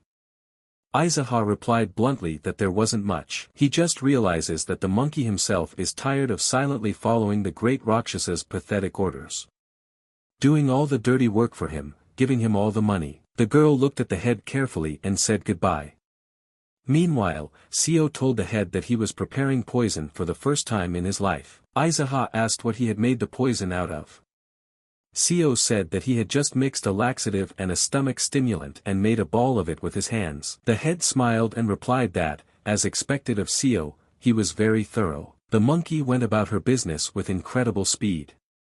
However, she noticed that something about her stomach didn't feel good. She thought it was because of the poison. The girl started to get angry that the jerk had made her swallow that horrible piece of poison. All along the way she remembered the words of the head, about doing the dirty work for the great Rakshasa. The monkey started laughing loudly as the head actually thought that she would risk her life and betray her teacher over such nonsense. Suddenly the girl felt too bad. She began to literally twist, and then she realized it was diarrhea. The girl landed immediately and began to say that it had better be an excruciating stomach ache. The monkey began to beg and promised that she would be a good girl for the rest of her life. She begged that it was not diarrhea. The girl kept walking down the street and didn't see any restrooms. She couldn't believe it happened in a place like this. In the end, the monkey decided that he needed to concentrate all of his internal chi energy and not let it out. Finally, the monkey found a spot in the bushes where there were no people. The girl relaxed. It was as if her inner demon was being released. Suddenly the monkey felt someone approaching very fast. His speed was comparable to her speed. She thought it was the teacher. The unknown man landed and asked the young lady if she was okay. The girl immediately started screaming that it was poison. She thought for a moment that she was talking nonsense, since you couldn't be so reckless as to blurt out to anyone that she was poisoned. The girl told the stranger that she was looking for a restroom. The stranger smiled and replied that it was a very unpleasant situation. The guy suggested she climb on top of him, as he was just on his way to his favorite shop. The girl didn't know what she should do. The stranger replied that if she was so reluctant to relieve herself somewhere deep in the woods, he could quickly take her to the restroom that was in the shop. Out of desperation, the monkey asked a handsome stranger to take care of her. The girl climbed on the stranger's back. During the journey, the guy asked her to remain calm, because only in this way she would be able to overcome everything. The monkey obeyed. She also noticed that his speed matched the master. His voice was also pleasant. Monkey didn't understand where such a young master had come from. Finally they arrived, and the stranger said the restroom was in the backyard. The girl went there with a bullet. Monkey was finally able to relax, but there were noises coming from the restroom that were too loud.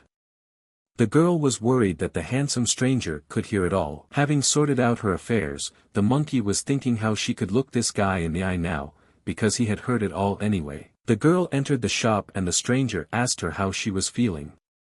The monkey replied that thanks to him she felt much better. Unexpectedly, Duck came over, put some pork bones on the table, and told the stranger that he was definitely lucky when it came to food, since Duck was going to use the bones in the rice soup. The stranger replied that at least in food he should lead the way, when otherwise his luck had deserted him. The monkey took one look at the bones and asked, "What is this? Since it looks appetizing." Dyke replied that they were pig bones. The stranger at this time was enjoying the bones so appetizingly that the monkey was drooling. Dyke offered the girl a piece. However, the girl refused as she had some stomach problems anyway. Dyke held out the plate to her. The monkey couldn't resist as it looked delicious, but she didn't dare to try it. He insisted and asked her to take the bone with her hands and just eat it. The monkey couldn't resist and started eating pig bones. The girl ate the delicious food with pleasure. Meanwhile, Duck asked the stranger what their relationship was, and then the stranger replied that it was his sister. At that moment the monkey almost choked on a bone. Now that she heard that voice, she realized that the very person who was hiding under the mask of the head of the Black Rabbit Union was sitting in front of her. The head looked at her and asked if she was at a loss for words at his incredible beauty. The girl nearly went mad with rage. Not only had this asshole cheated her, but on top of that she was dealing with diarrhea in front of him. The girl collapsed to the floor, and Aizaha said what a ridiculous thing to say, fainted at the sight of her own brother. After that, Aizaha asked Dyke that maybe she had fainted from such a delicious taste of pork bones. Dyke asked Aizaha if he was now the head of the Black Rabbit Alliance. Aizaha replied that he was. Aizaha also revealed that this girl is one of the 12 heavenly generals, namely the Red Monkey. Now it was clear to Duck why Aizaha called her sis. Duck laughed and said that she was quite nice and asked Aizaha to take care of her sister. Aizaha looked at Duck and said that it was like love at first sight. Duck was immediately embarrassed and asked him not to talk nonsense. After that, Aizaha shouted loudly to Monkey if he was going to keep snoozing when he only had 10 days left in his reserve. The girl immediately jumped up and began to say that she would complete her task within the allotted time. The monkey thanked Duck for his incredible pork bones. Duck was embarrassed and said he would wait for her some more. The monkey quickly headed for the exit. Aizaha gestured to her that she would be dead in 10 days. This made the monkey very angry. She no longer found him so attractive, he was scary and horrible to her. Aizaha decided to go too, as he should walk around a bit in the neighborhood. Dyke said he'd wait for him some more. Along the way, Aizaha reflected on the fact that after so much training in Qinggong skill, his body felt like a feather. It reminded him of times from the past when he had joined the Speed Squad, a mystical organization that no one knew about. Only those whose Qinggong skill had reached its peak were eligible to join. The organization is full of madmen who are willing to train in the art even to the death. Everyone competes with each other in the mastery of Qinggong, regardless of what alliances they are in, all in the name of earning the title of fastest of all time. In reality, he is called the Speed King or the head of the Speed Squad. In the past, Aizaha had managed to join the Speed Squad due to his exceptional Qinggong skill, but he had never managed to reach the throne of Speed King. Aizaha kept waiting to meet again with the Speed Squad masters he knew before. Meanwhile, Aizaha reached the place where the construction was taking place. Ja was very happy to see Aizaha. Ja told Aizaha that Cha had told him that Aizaha had invaded the Black Rabbit Alliance.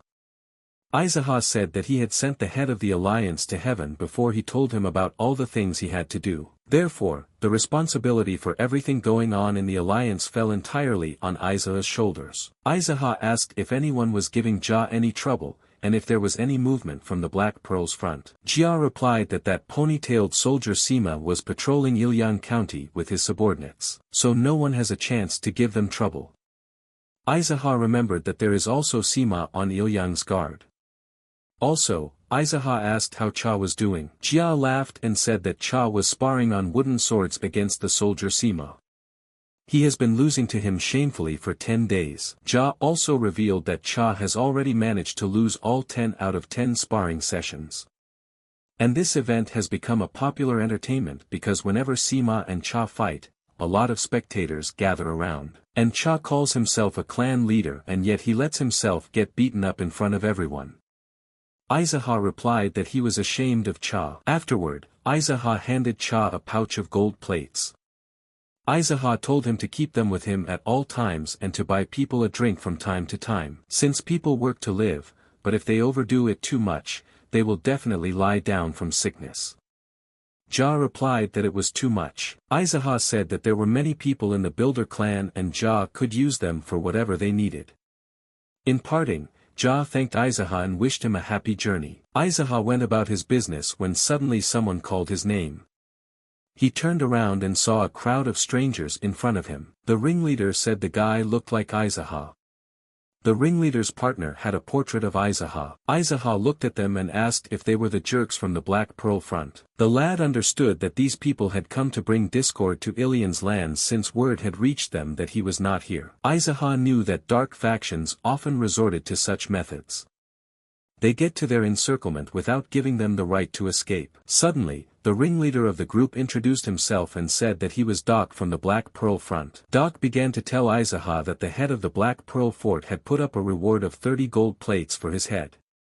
And this was done at the behest of the alliance of the Tiger's Roar and the Three Swords merchants. Doc also revealed that they were on their way to Ilyang Prefecture to post the document about the hunt for his head, but now Aizaha himself could personally read it. Aizaha realized it was a trivial courtesy. Given all that the dark faction was offering, it was certainly better to accept nothing. Doc said they had been looking for him since the rumors of his disappearance from Ilyang Prefecture.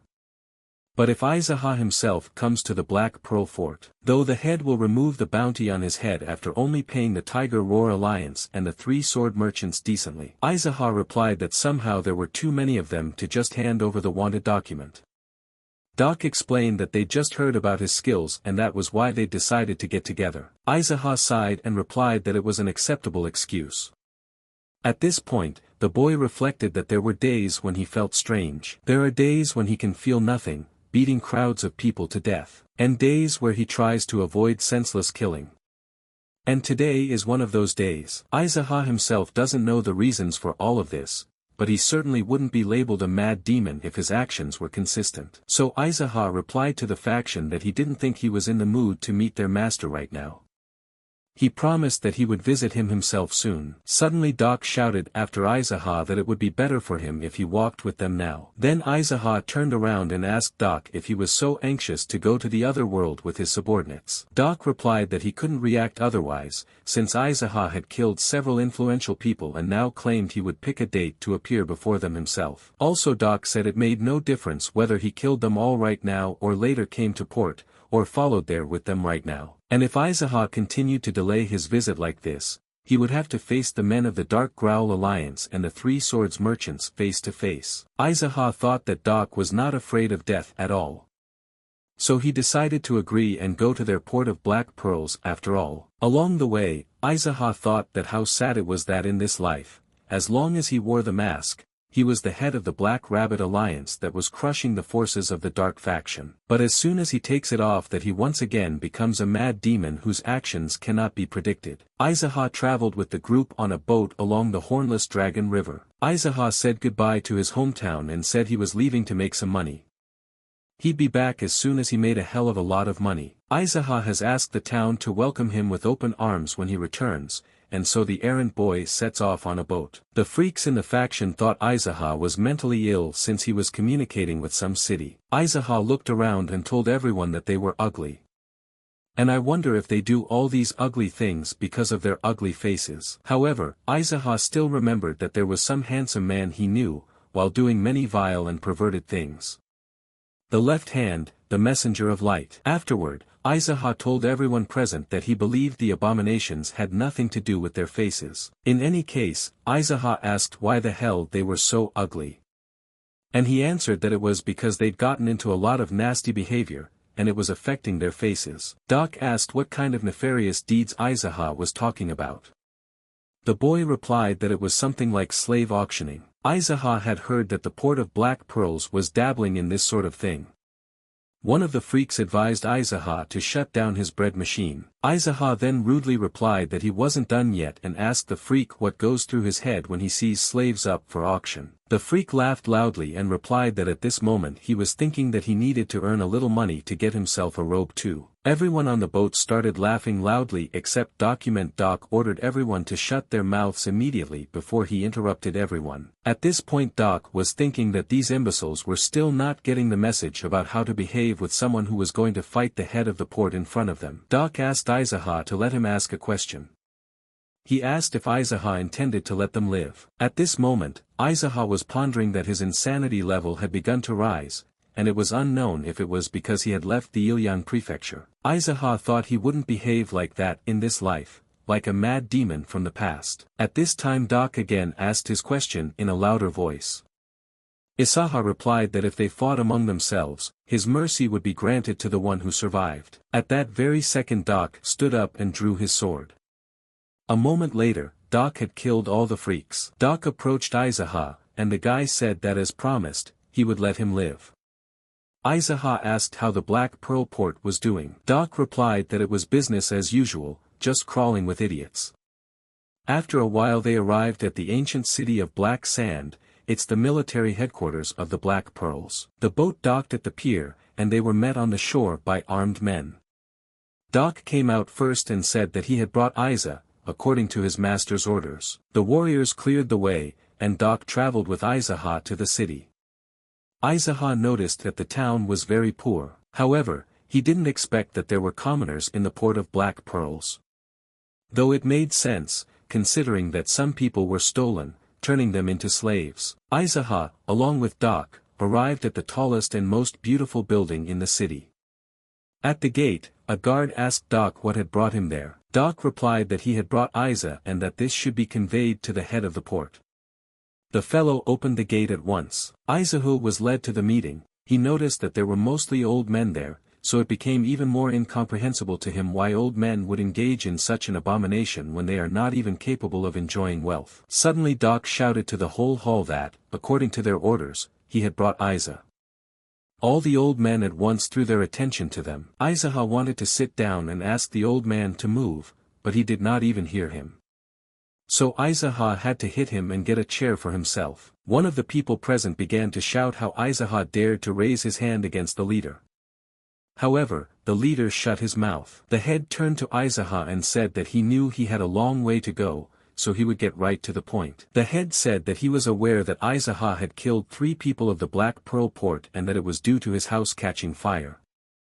Aizaha replied that that might be true. The head then said that since their men were the first to take action, Aizaha could leave as soon as they cut off 3 of his fingers. Aizaha replied that it was not even up for discussion as they could not carelessly chop up his body given to him by his parents. Then the head offered to part with 1 finger and 100 plates of gold. The head said that Aizaha would pay for the damage done to what was under the supervision of the port. At this the head finished his speech, and all present began to thank him for his hard work and charity. Aizaha meanwhile thought, what a lot of crazy people there are in this world, they think they can decide everything unilaterally. Aizaha replied to the chapter that his offer was declined because the guy didn't have much money. And even if he had it, he wouldn't give it away. The head explained that the port of Black Pearls always takes its money, and in this case, his family would have to pay for Aizaha's misdeeds. Aizaha looked at the head and replied that he has no family. And it is his dream to have a family someday, and he also dreams of chicken noodles. The head rudely replied that if Aizaha had no family, the people of Ilion would pay for his misdeeds. Aizaha glared menacingly at the head and replied that this was starting to annoy him, so he would also make conditions. Aizaha turned to all the old men and said that either they would fall to their knees right now and lick his feet or everyone in this room would die. Doc at this time thought that Aizaha had gone completely insane, since he had provoked not only the head of the port, but all the elders as well. One of the elders couldn't stand it and drew his sword to teach the boy a lesson, but he couldn't do anything without the head's approval. The head at this time told Aizaha that he was a fool for giving him a chance, but Aizaha was eager for bloodshed against all odds. Aizaha replied that only the leader is a fool. He had given him a chance to survive, and the head was still eager to spill blood. The head couldn't stand it and ordered Aizaha to be killed. The old men immediately pounced on the boy to destroy him. Aizaha had dealt with half of the old men, the rest were no longer so bold to lunge at him, so Aizaha was luring them himself. After a couple of minutes, Aizaha disposed of all the old men. After that he told the head to stop acting so pompous. After all he was doing was just watching his subordinates die, waiting for Aizaha to run out of steam. The head stood up and the fight began. Strangely enough, the head was the most worthy opponent of all those old men who were already lying on the floor. The head managed to disarm Aizaha. Doc had been watching the battle the whole time, and he noticed that the sword had just drawn back to Aizaha. Aizaha noticed that the head wasn't bad, his strength comparable to Song if he had trained in the art of the sword for another 40 years. However, Aizaha couldn't help but notice that the head was sick with something, due to his weakness. His movements were stiff and his breathing was not steady. Aizaha overpowered the head and pinned him against the wall. The head begged for mercy and said that if he allowed his subordinates to cure him, then the head would appoint Aizaha as the next head of the port. However, if Aizaha kills him now, he won't be able to completely subdue the Black Pearl Port. And since all these guys are nothing more than imbeciles, the head should lead them. Aizaha replied that the head's speech was filled with horror and from the looks of it, he did not wish to die. Aizaha told the chapter that he had lived a good life on the money made from kidnapping people, selling slaves and making everyone's life around him a living hell. And the head must have killed countless people who were also begging for mercy like he is now. So Aizaha held out his hand to do the technique and said that trash like him was better off dead. Doc shouted to Aizaha that he was to be the next head of the port. Then Aizaha told him to come over. Doc approached, and Aizaha began to beat him into not mentioning the port to him again or telling him how he should proceed. However, in a moment, Aizaha realized that these imbeciles really needed to be watched. So he ordered Doc back to the hall, and cured all the old people who were lucky enough to survive. Survivors have to live after all. Aizaha didn't understand how he should proceed. After all, if all of Jianghu's people were gathered there, like in the Black Rabbit Alliance, he would easily devour their organization. But since they are too much of a crowd pleaser, you won't be able to tell which one is Jianghu and which one isn't. Aizaha now realized that he would have to pay for beating someone to death. Aizaha called the meeting together and immediately warned that he would be brief. He said the best solution was to appoint a head of the port. And with that, he would take control of all the Black Pearls. Aizaha said that he was appointing Doc as the next head. He warned Doc that his first task as an assignment would be to mobilize everyone who could help in the destruction of the fortress walls. Doc was surprised and asked why the fortress walls had to be destroyed. Then Aizaha asked if he had to chew on everything. Suddenly Doc and all present shouted that they needed it. It was then that Aizaha realized that he would have to endure some stupidity. Therefore, Aizaha told them that they might believe that the walls were protecting them, but they were completely useless against Jianhu martial artists. And the fact that the head of the port strongest among them couldn't stand up for his life proves it. And also Aizaha revealed that because of their isolation, they can't even negotiate with anyone outside the walls. Aizaha looked at everyone carefully and hoped they at least understood what he was telling them. The boy pulled himself together and continued. He ordered that they start by tearing down the fortress. They'll start going out more often, since the world is more spacious than a port of black pearls. Those present agreed. Then Aizaha warned that on his next visit, if he saw a slave trade here, either gambling, racketeering or anything that pisses him off, then Aizaha will kill Doc. And then he will take turns killing all the captains whose faces he has memorized. And he will also ask that his honors be given to the head of the Black Pearl Port on the other world. Suddenly, one of the captains asked that Aizaha spell out more details about what they needed to do. Then Aizaha lost his temper even more and said that if he couldn't even do that, then let him go clean up the bodies and dismantle the fortress with the rest of the mercenaries. And don't let him sit there on his ass calling himself captain and asking what he needs to do. Aizaha then ordered everyone to listen, that from now on they would ask permission for all actions from the jerk Doc. Also, Aizaha ordered them to get rid of that name with the black pearls and report back to him as soon as they choose a new name. And don't you dare use the word black. Suddenly one of the captains raised his hand and suggested using the word white. Aizaha answered him that he was a dumbass, because even renaming it was causing him so much trouble. Suddenly another captain raised his hand, and then Aizaha started yelling that no more questions until the meeting was over. Also, Aizaha told them to reduce their volume of rules to 3. The captains did not understand how they could reduce over 100 rules to 3. Aizaha replied that if they needed to add something else so badly, they could discuss the pros and possible tricks amongst themselves before adding anything. After that, Aizaha ordered that all captured men be released and taxed. Burn all documents related to the bounty hunt. And also the captain is forbidden to take money from the fund and use it to help people in dire straits. And finally build normal houses, employ people from the outside and erect a couple of backyards. Aizaha asked if everyone had understood. The captains began to say that they had already heard it from Captain Doke. Then with a special hopefulness, Aizaha looked at Doc and asked him to try harder.